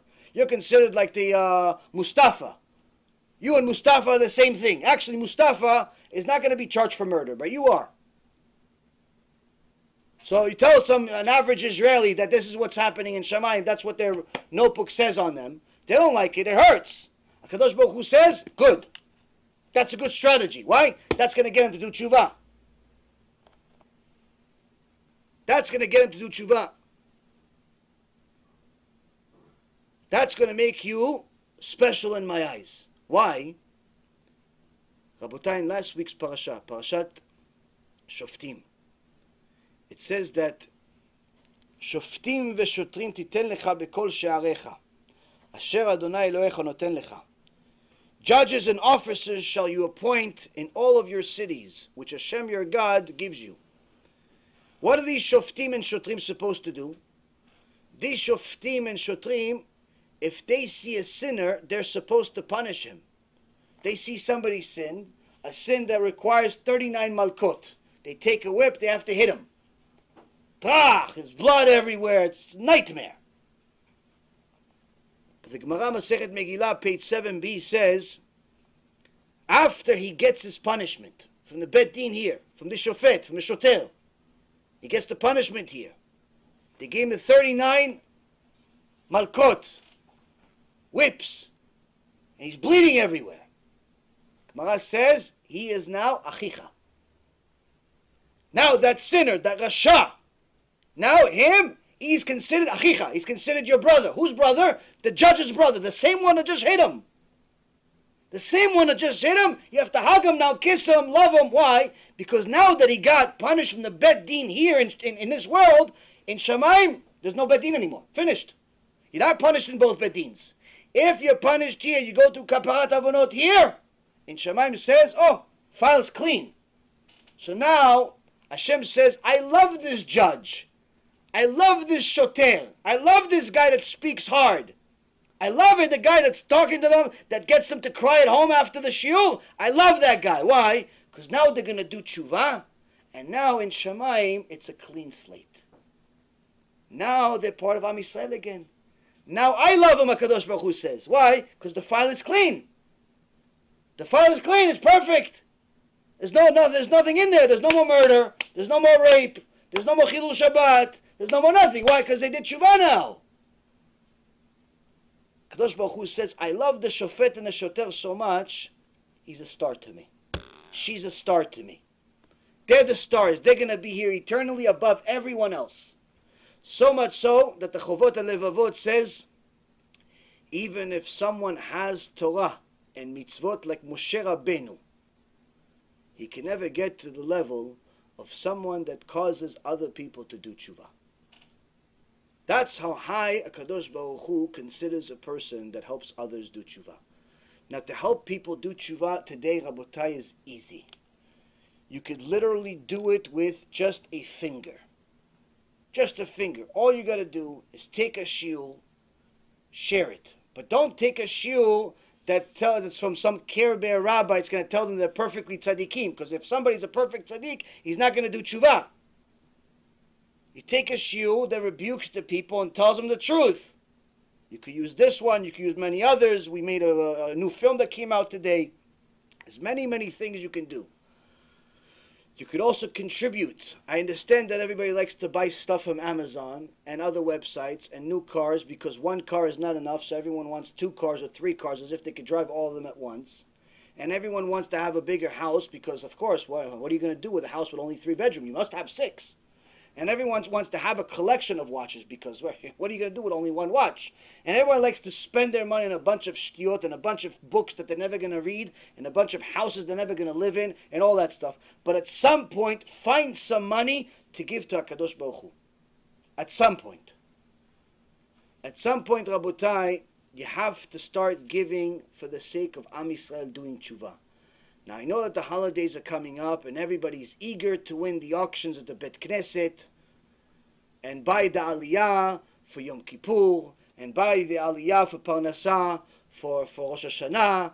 And so everybody can see, oh, wow, look at Steve, look at Dave. These guys are rich. Why? They bought the Aliyah for $15,000 this year, 15 million, 15 this, depends where you are. If you're in Brooklyn, put $1 million next to it. If you're in Florida, I have no idea because people here are cheap. But anyway, one way or another, people are donating, and every big Knesset is the auction. Everybody's happy and this and that. And in the Ashkenazi world, they don't have the auction. What? They have the newsletter. They have the newsletter, and they tell you, oh, package, diamond package. It's the Stevenson's family. It's the Goldberg family. It's that family. Why? And then they tell you, package that's $25,000. Want to be included? You have to donate $25,000. So they have different ways of doing things. But the reality, Rabotai, how many people do tshuva from this stuff? 0. Nothing. Nobody does tshuva. Why? Look! Oh, you don't have to listen to me. Look around. 90% of Am Yisrael doesn't keep Shabbat. America is even worse. I have people from religious communities asking me questions that even as a Chiloni, as a secular person, I didn't have. Our nation right now, Rabotai, is in trouble. We're running out of time. And we still don't understand that we're in trouble because most of the money is going to things that simply do not help people do tshuva. People donate a lot of money to different huge organizations as if the organizations need it. Or they donate to just senseless causes. They donate to everything but what they're supposed to. But don't worry, we're not a unique generation. Rav Wasserman Alav Shalom wrote about this 100 years ago. 100 years ago, to be exact, 90 years ago. 90 years ago, he wrote about this in his Epic of Moshiach. He says people donate to all the senseless waste of time reasons, but they don't help people do tshuva. 90 years ago, the Gedolei Hador wrote about this. Nothing changed. We went through a Holocaust. Nothing changed. Right now, we're going through a spiritual Holocaust. Every house has an intermarriage situation.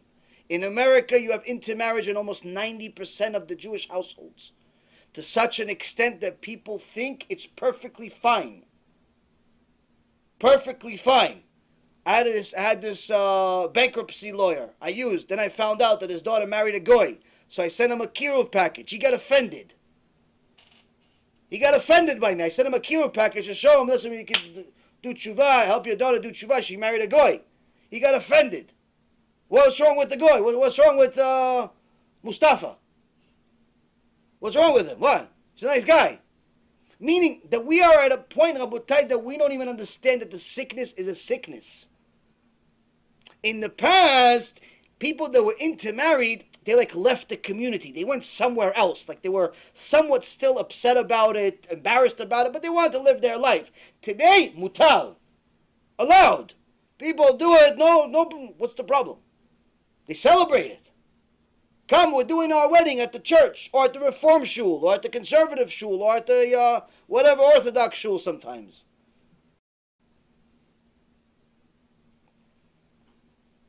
Intermarriage is in every house.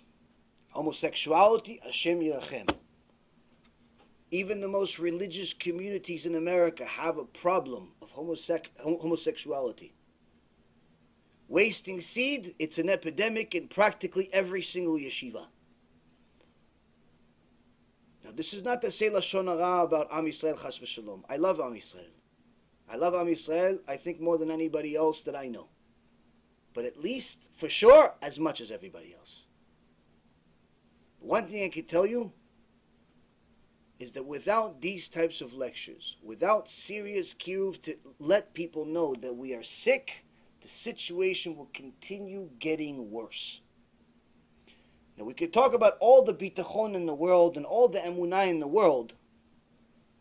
The truth is, though, without understanding what we're missing, none of it's going to work. So what I suggest for everyone to do is to do a little bit of cheshbon nefesh. We've had 19 lectures about bitachon. 19 lectures. If you don't have an increase of bitachon after 19 lectures, maybe you should find somebody else, because I'm apparently not the vessel for you. But if after 19 lectures you've improved in your bitachon by now, you've improved in your emunah by now, then do something about it. Do something about it. Over these next few weeks, we have to come to HaKadosh Baruch Hu with something in our hands. We can't just come with the same tail between our legs and say, Chatanu Avinu Pashanu. Okay, Hashem says, I know. I've been watching you all year, you Rasha. I've been watching you all year going against me. I know, I see you. Thank you. We have to come to HaKadosh Baruch Hu with some type of game plan. Some type of game plan. And what I recommend for every Jew is this. Over these next couple of weeks, figure out this game plan. How are you going to make at least 10 people do tshuva over this next 12 months? But a real legitimate game plan. If you could do more, you could do 100 people, 100 people, 200 people, 200 people, whatever. But at the very least, how are you going to take charge of your own life and get 10 people to do tshuva? What are you going to do every day? What are you going to do every month? Are you going to do something yourself? Are you going to do something to an organization? Are you going to set up lectures? Are you going to sponsor CDs? Are you going to donate a certain amount of money? Are you going to just go around the streets, give out CDs? What are you going to do? What are you going to do to get 10 people to do tshuva? Because if we have right now a bunch of people watching online, Bezrat Hashem, many more people are going to watch tomorrow, and many more people are going to watch the next day. Hundreds and hundreds of people, or thousands of people are going to watch this shiur. Okay, if every one of those few thousand people that watches this shiur takes this seriously and doesn't just waste their life and says, okay, I have to come up with a plan of how I'm going to make 10 people do tshuva. Now, it's not easy to get people to do tshuva.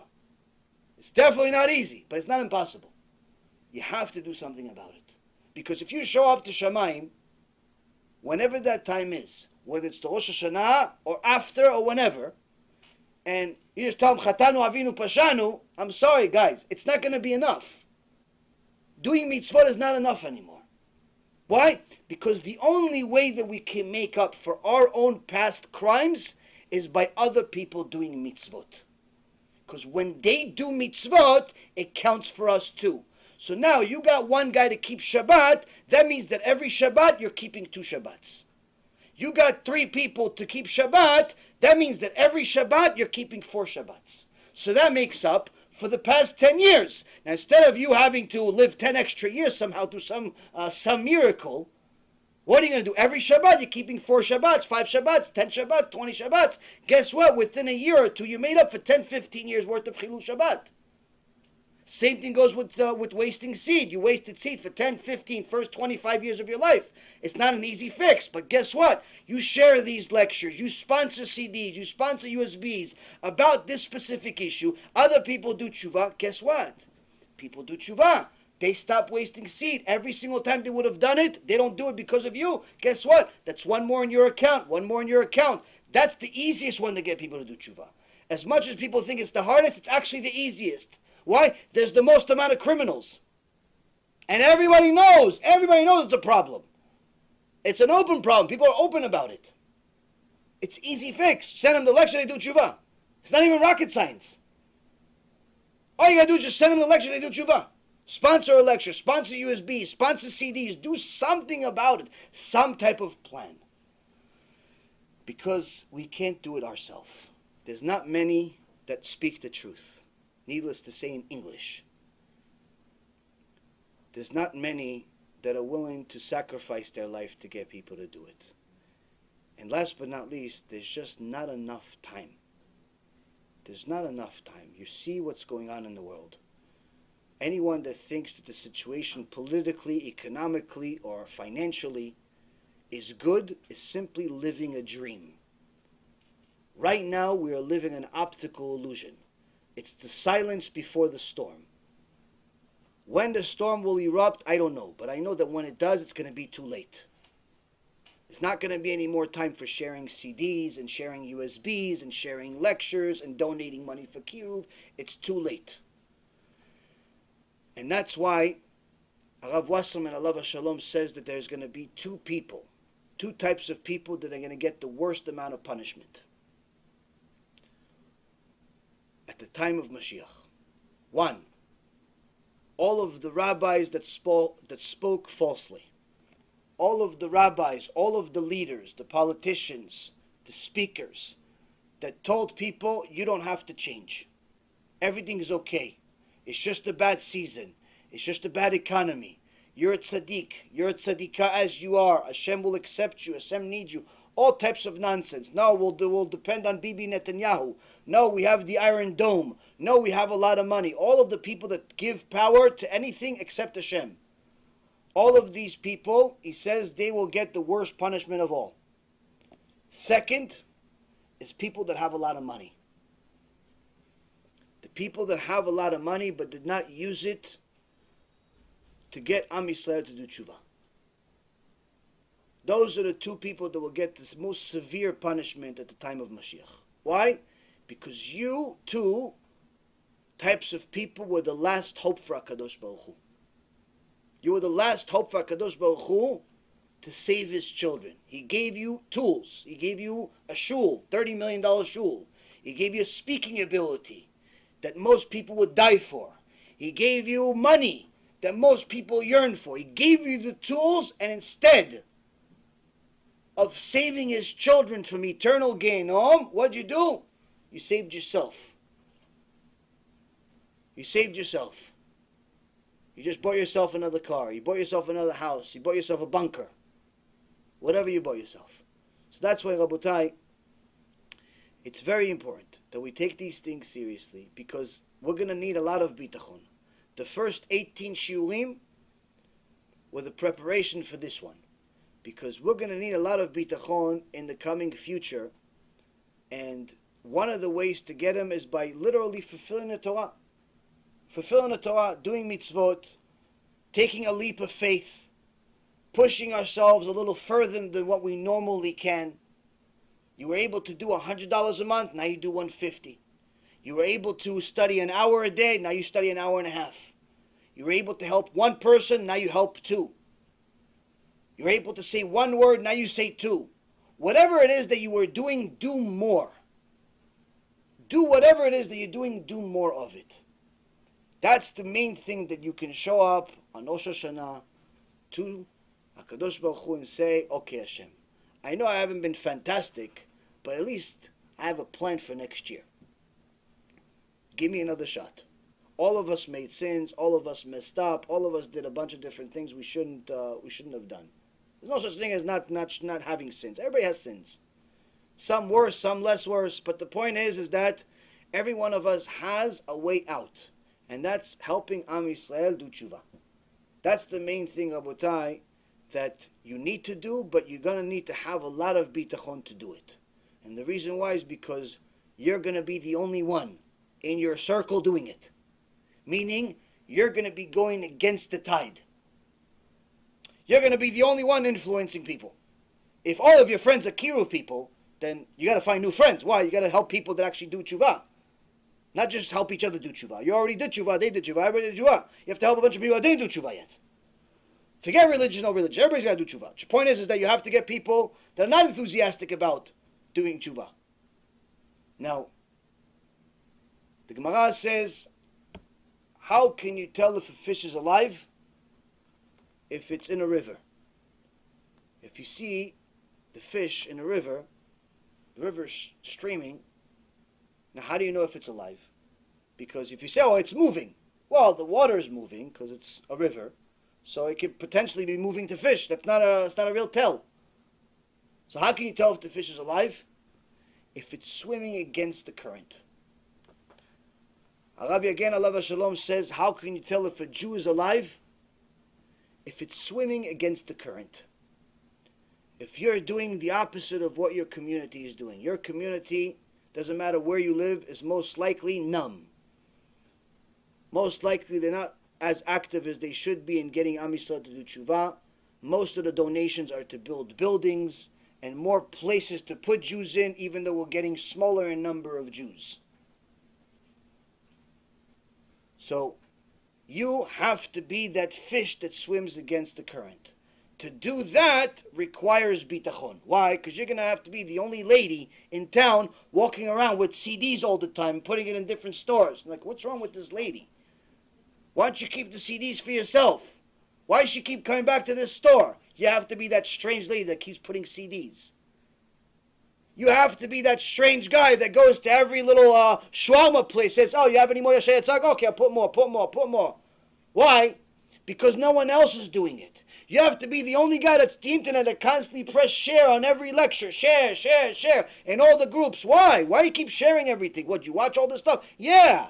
So why you keep sharing it? Just watch it. Leave us alone. Why do I have to see this on your page? Because I'm trying to save your life. You have to be the annoying guy that keeps sending WhatsApp messages and says, share all the time. Please share.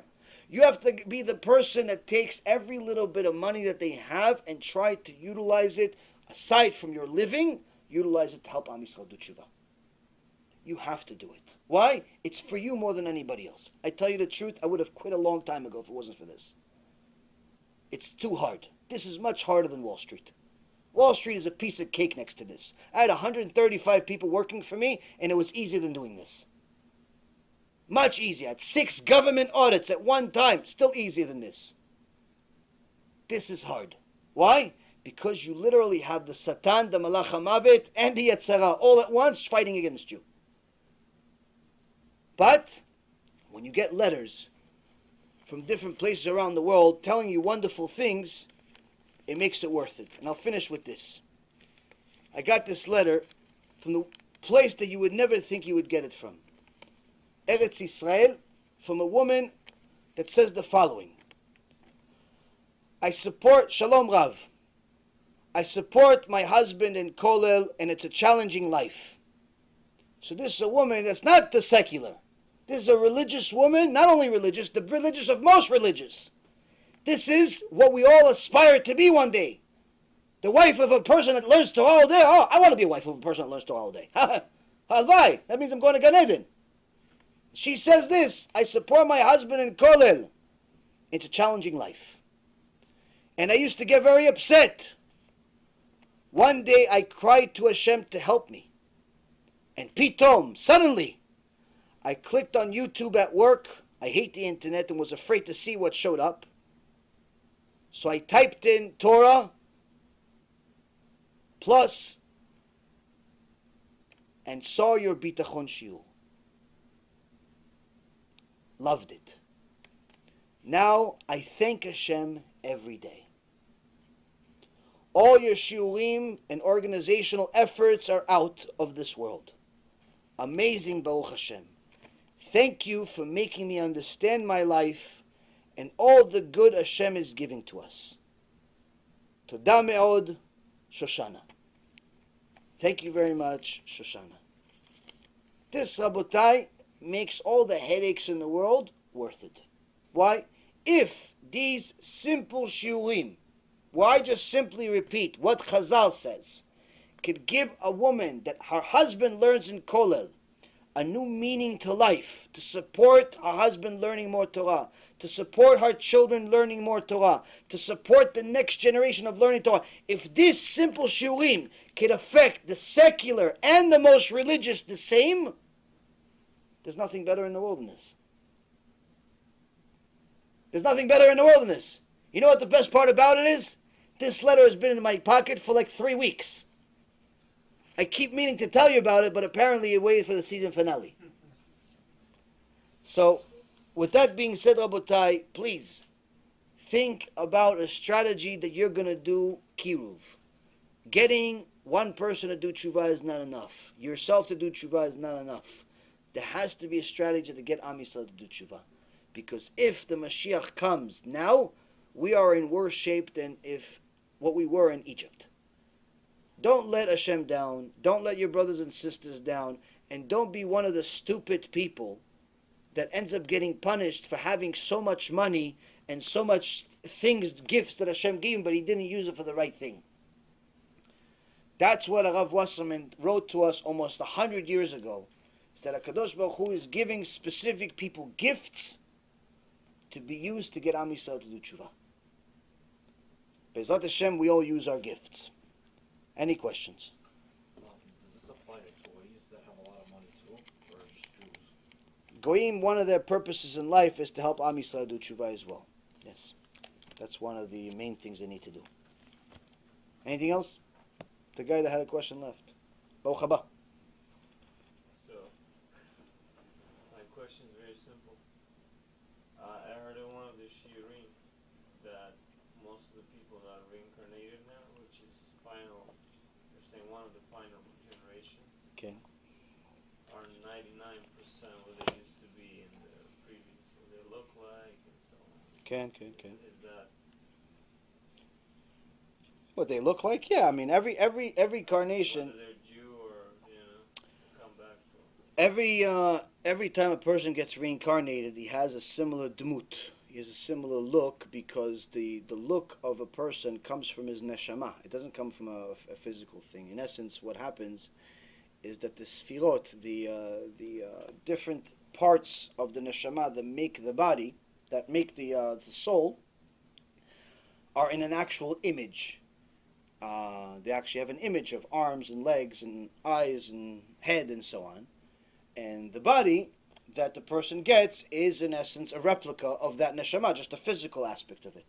So every time a person gets reincarnated, he looks relatively the same. And that's why you can see people that have tracked major leaders throughout history. They see that, for example, you'll see that the Putin from Russia has a identical face to, I think it's Caesar in Rome or something like that, from a couple thousand years ago. And other major leaders like Obama had similar face to Paro, and so on and so forth. These are not necessarily, these are not coincidences. It says that at the end of times before Mashiach comes, all of the wicked leaders throughout all of history will come back for one last hurrah. Nebuchadnezzar, Titus, all of the Reshaim will come back for one last hurrah.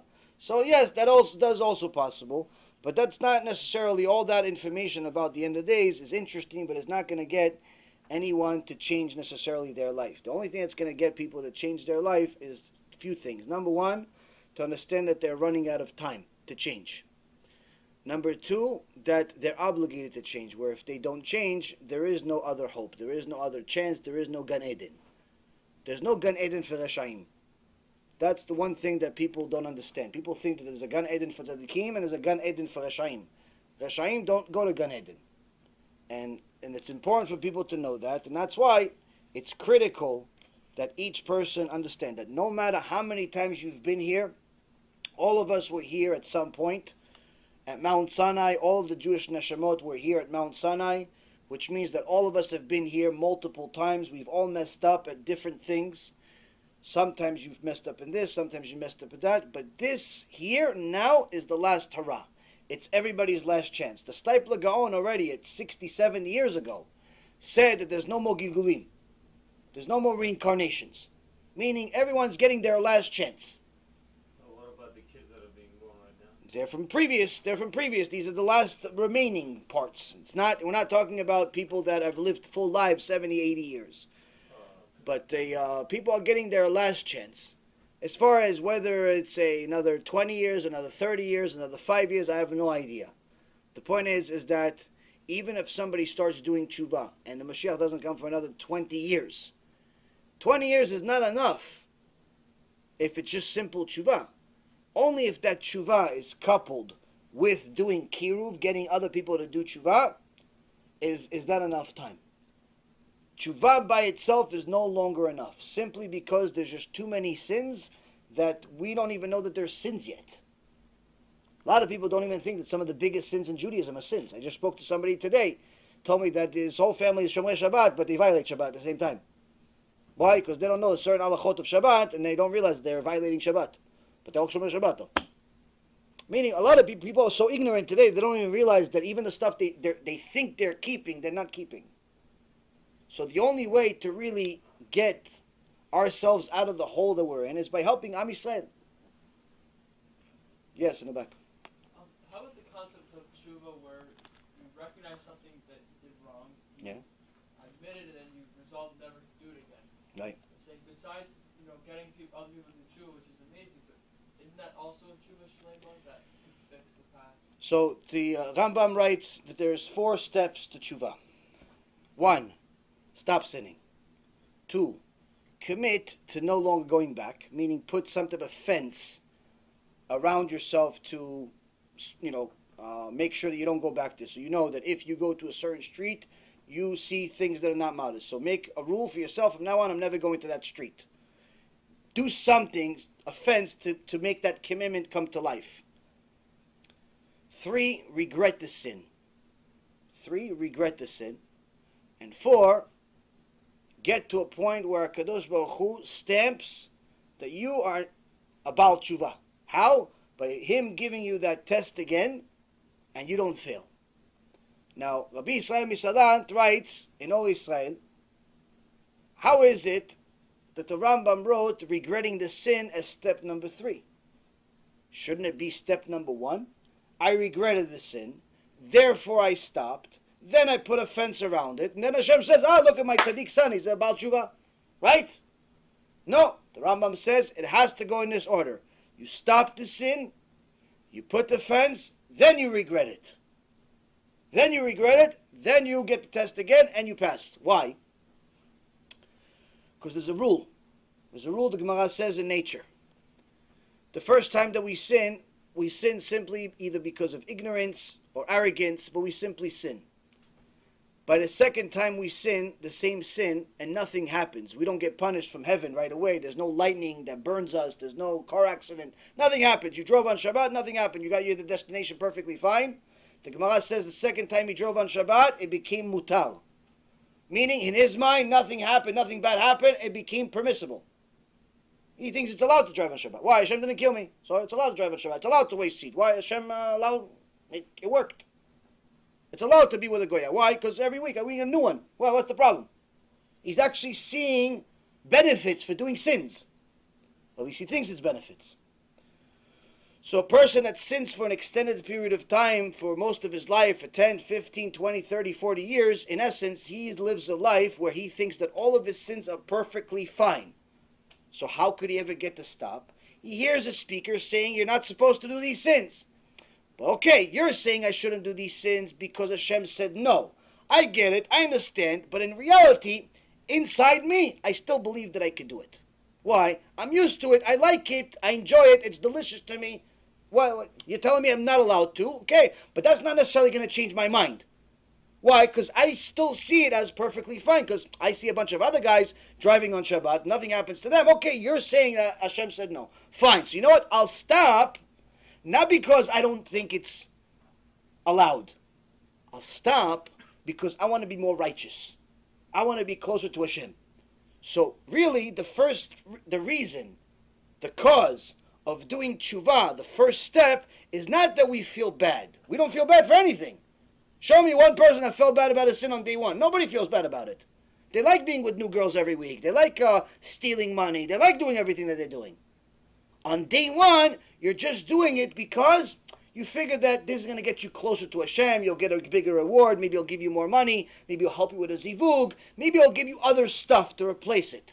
So you stop because you want to get better. Not because you're upset about it or you regret it. Then you say, okay, listen, since I already started keeping Shabbat, listen, I'm already in this Keilah for 3-4 months. I'm like one of the people. They made me be the guy that lifts the Torah. They give me an aliyah every week. So I'm going to make sure I don't go back. So what am I doing? He starts disconnecting with all of his old friends that keep asking him to go to clubs on Friday night. Why? He's putting a fence. He changes his phone number. He's putting a fence so he doesn't get any phone calls anymore on Friday. So now he keeps Shabbat. still at this stage, he doesn't feel bad. He's just securing his current position of keeping Shabbat or whatever it is that he's doing. He left the girl, the non-Jewish girl. Okay, now he's changing his phone number. He left her because he knows I want to marry a Jewish girl. Not because he doesn't like the old one or he thinks it's not allowed. But he's left her because he wants to get something better. But now he's changing his phone number. Why? To make sure that this girl never finds me again. He moves to a different house. But he still doesn't feel bad. When does he finally feel bad? When does a person find out that the place they were standing in smells like filth? Only after they remove themselves from the filth for an extended period of time. So long as you stand next to the filth, you don't smell the filth. Why? You become one with it. You are part of the filth. When do you smell the filth? After you've left it for a while. Once you left it for a while and you start smelling fresh air, then you're like, wow, that place really reeks. Yeah, that was your house, buddy. That was where I lived. No, really? Yeah, look, that's your address, that's your mail, that's you, buddy, that's your picture on the door. How did I live in such a place? It's disgusting, this sinful life. When did you realize it? Only after a while. And only after you've been removed from the sin for an extended period of time do you realize it's filthy. And only after you realize it's filthy can you start feeling bad for it. Can you start feeling bad for it? That's when HaKadosh Baruch Hu says, finally you feel bad for stealing the money, for going out with goyot, for looking at every girl that moves, for doing all the things that are against the Torah. You finally feel bad for it? Good. Now I'm going to give you the test again. Now I'm going to give you the test again to see if you're going to pass it. And if he sends you the test, or when he sends you the test, and you pass it, Hashem says, signed. He is a Baal Tshuva. She is a Baal Tshuva. I sent her ex-boyfriend that broke her heart. Finally, he came back walking on all fours. He wants her back. I love you, honey. And I happen to be rich this time. And she said, no, sorry, Jose. I only go with Jewish guys now. I'm married to a Jewish guy now. I'm not interested, Jose. Thank you very much. Why? I'm a Jewish girl. I don't go with non-Jewish guys. She got the test. She passes it. He got the test. He passes it. That's Rabotai. When Hashem signs off, that's a Baal Tshuva. Baal Tshuva for what he did. Now, that means that most people today are not even a Baal Tshuva. And the reason why is because most people don't feel bad about their past. In fact, that was one of the things, that was one of the inner poisons of one of the people that I mentioned to you. The lawyer that went off the derech at the beginning of the lecture, that was his poison. He never felt bad about his past. Meaning he started doing mitzvot, but he never felt bad about all the crimes he made against Hashem in the past. And if you don't feel bad about the crimes you made, against Hashem in the past, that means you've never gotten to a point of being a real Baal Tshuva. You're just a guy that stopped sinning as much. That's it. Not a Baal Tshuva yet. So that makes a person a Baal Tshuva status. But as far as making up for all of the sins of their past, there's still different things that need to be done. Listen, if you stole money, yes, you feel bad for it. Hashem gave you the opportunity to steal again. You didn't steal this time. Chazaku Baruch, you're a Baal Tshuva. But it doesn't mean that the old money that you stole that's still sitting in your bank is going to return itself. You have to open the safe and take the money out and give it back to its rightful owner. That's the only way. You can't say, no, I feel bad for it, so therefore I should keep the money, though, huh? I feel bad, though. Hashem, I cry about it all the time. When I'm counting the money, I cry all the time. I'm counting 1 million, 2 million, 3 million. I can't believe I have all this money. I'm going to use it for kiruv. I swear, Hashem, kiruv to myself. No, you can't. You have to return the money. You have to. That's tshuva, Rabotai. Tshuva is not so simple. It's not so simple. But it's possible. That's why we need a combination of us fixing ourselves as well as helping other people fix themselves. Because the combination of the two is definitely a working strategy that will simply expedite your tshuva. Also, keep in mind, no one is promised tomorrow. So by you having 10 Baalei Tshuva, 20 Baalei Tshuva, 100 Baalei Tshuva that did something for you, that means that every Shabbat is 100. So that means if you're not really destined to live here 120 years, but you're only going to live 50, you can still complete this life a serious tzaddik. Why? Because every Shabbat you had 100 people keeping Shabbat for you, and then after you die, you still have 100 people keeping Shabbat for you. So that's another thing. You're expediting the mission, expediting the whole thing your whole mission in life. So it's very, very critical for a person to do tshuva themselves and actually understand the steps of tshuva, but also to get other people to. Yes, yes. It's basically kind of confirming what you said, but also asking a question. The U.S. is getting increasingly anti-Semitic, is getting this very, very disturbing. Ken. And in Israel, and I heard from one of the shiurim, from one of the Israeli rabbis, they're saying we're one election away from a Holocaust. Yeah. And elections coming up in two different countries Ken. here and there. Luckily, right now, in Israel, they got, I guess, a religious party, which is, they force them to, whatever, better than the alternative. Ken. And same thing here. But it's very disturbing. So my thing is, it's moving very fast. Ken. So basically, it can happen light of a switch, and that's it, right? Yeah. Listen, it's anyone that thinks that Hashem can't turn any one of the leaders into a new Haman, a new Nebuchadnezzar, a new Hitler overnight is simply living a delusion. It's just a reality that whether it's Trump or Putin or Bibi Netanyahu or the guy from Turkey or Iran or many other places we've never even heard of or even thought that they were enemies, many, many people can turn into Haman overnight. And as the Torah tells us in many places, HaKadosh Baruch Hu says in the Gemara, if you're not going to serve me, then you will be in the hands of Nebuchadnezzar and his friends. There's many places in the Gemara talks about it. Nebuchadnezzar was the strongest leader that ever lived, and he will be the strongest leader that will ever live until Moshiach. Hashem came to him in a prophecy in the book of Daniel and told him that he's going to be the strongest leader with the most amount of control in the world, more than anybody else until Mashiach comes. Every single country in the world will pay him taxes, and that's what happened. But he destroyed the Beit HaMikdash, and he was a mass murderer, killed millions and millions of Jews, made Hitler look like a child.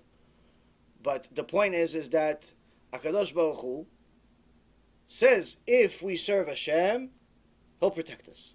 If not, we'll be in the hands of Nebuchadnezzar and his friends, meaning Haman, Hitler, and so on and so forth.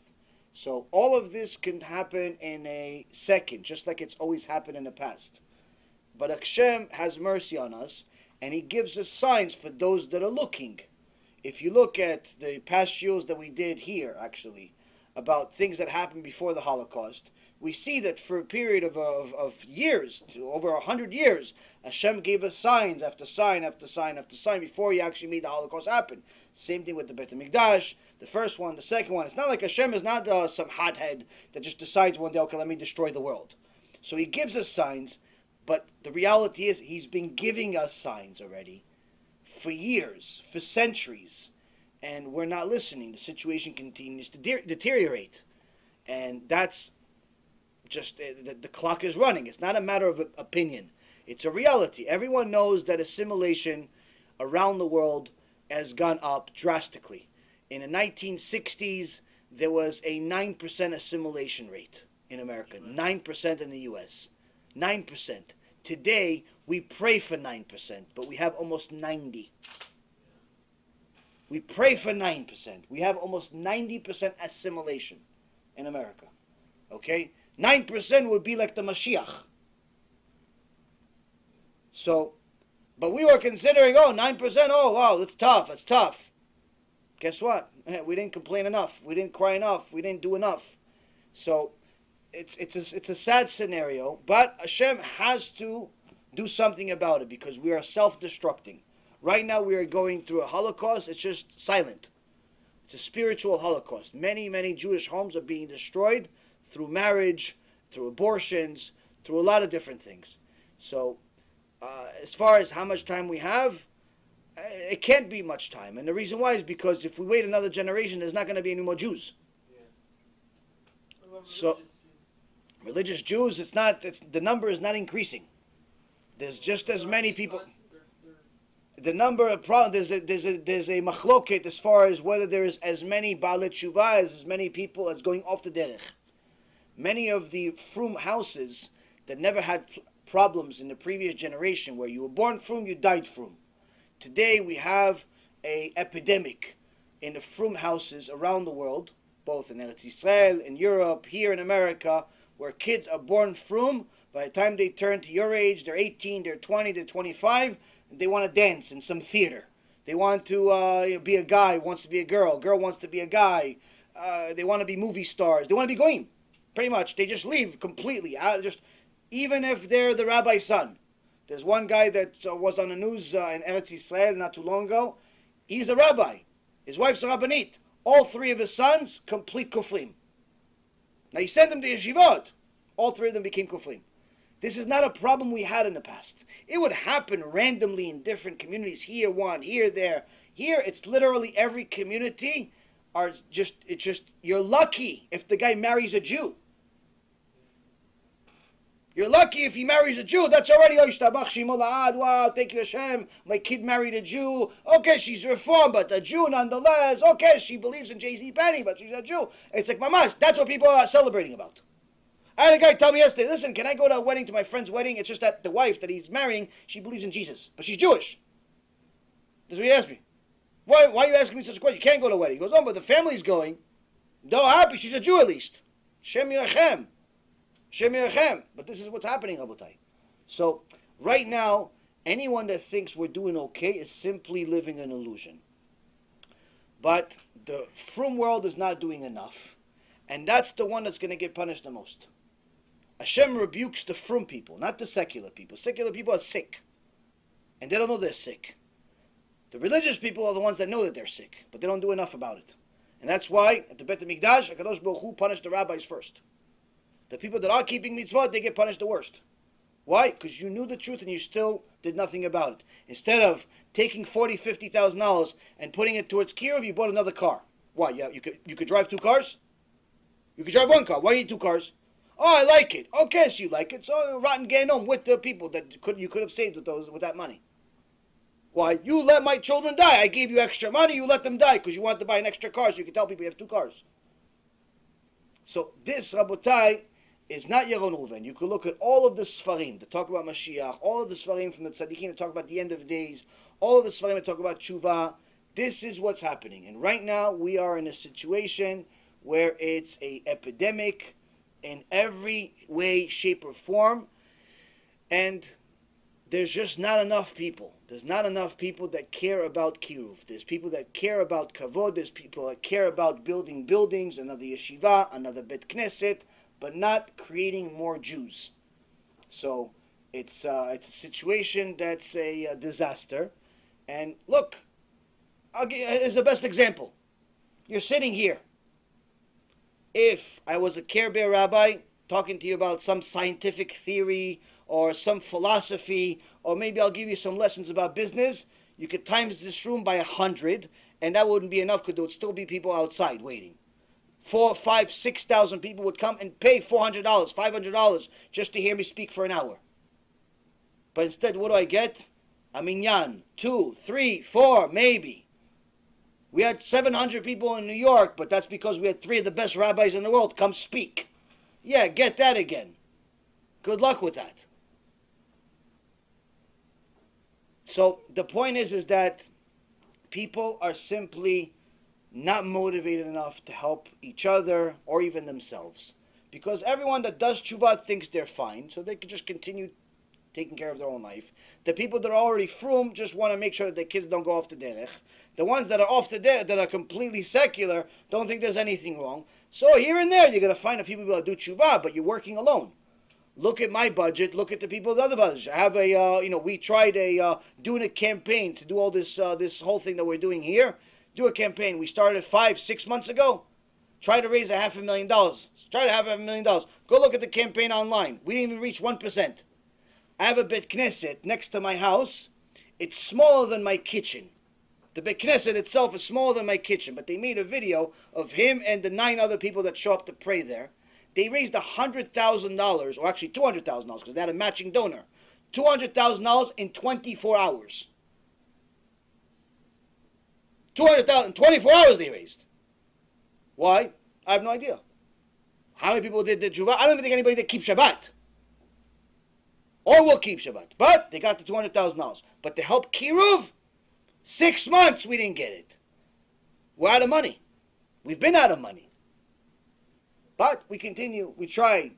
Whatever we can do. That's why probably Kadosh Baruch Hu is not sending as many people now, because he knows we can't afford them. Why? Nobody cares. Nobody cares. Most of the money came from one person. Most of the money for the entire campaign came from one person. Half came from her, half came from the organization. How we're going to survive this month, pay rent, I have no idea. But nobody cares, though. Nobody cares about Am Yisrael. Everybody cares about themselves. Oh, I'm going to yeshiva. I did yeshiva. I'm going to yeshiva. I'm going to spend $20,000 going to yeshiva. Yeah, but you could learn just as much at home and take the $20,000, help Am Yisrael do yeshiva. No, I'm going to yeshiva for a year. I'm going to spend $20,000 for yeshiva for 1 year. I had a guy tell me, listen, can I get tefillin? Yeah, can you give me a discount? There's no discounts. I buy it for cost. This is what you have. It's, I don't know, $600, whatever it is. Oh, can I get it for a discount? Discount? What discount? What do you think I'm a broker for tefillin? Even if there's a profit in it, how much do you think there's profit? $100? $50? Oh, listen, can I get them checked? Get them checked. Oh, no, you're not going to pay for it? No, you pay for it. Why do I have to pay for it? Oh, no, I didn't have money. You need a discount. All this shtuyot people have when it comes to doing real mitzvot. But, on Rosh Hashanah, every one of you guys is going to go to the Knesset, and you're all going to see people throwing money around like it's going bad. Like it's bad milk.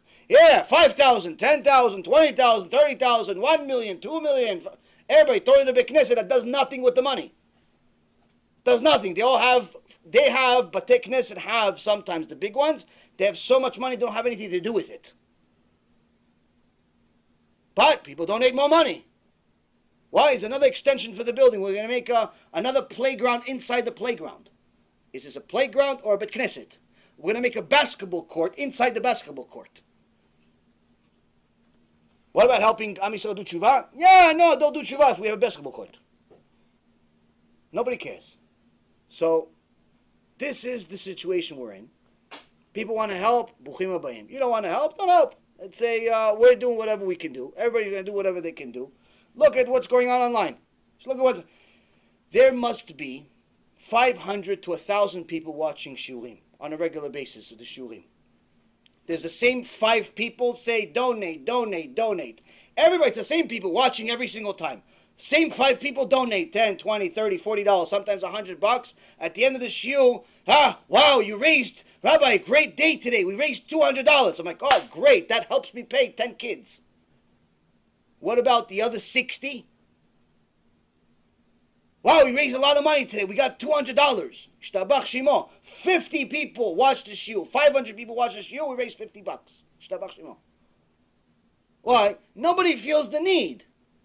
Nobody feels the need to take money out of their pocket and contribute. Why? Nobody cares. Everybody cares about themselves. If they take the $500 and actually donate the kiruv, that means that they're going to have less money to buy a watch or buy this or buy that. Everybody cries like they're poor even though they're rich. So this is the situation we're in. I don't like to talk about money, nor do I like to complain about it. Baruch Hashem, I know everything comes from HaKadosh Baruch Hu, but you're asking why the situation is what it is. This is why. No one cares. That's the reason. Or very few people care. Baruch Hashem, there are people that do donate from time to time.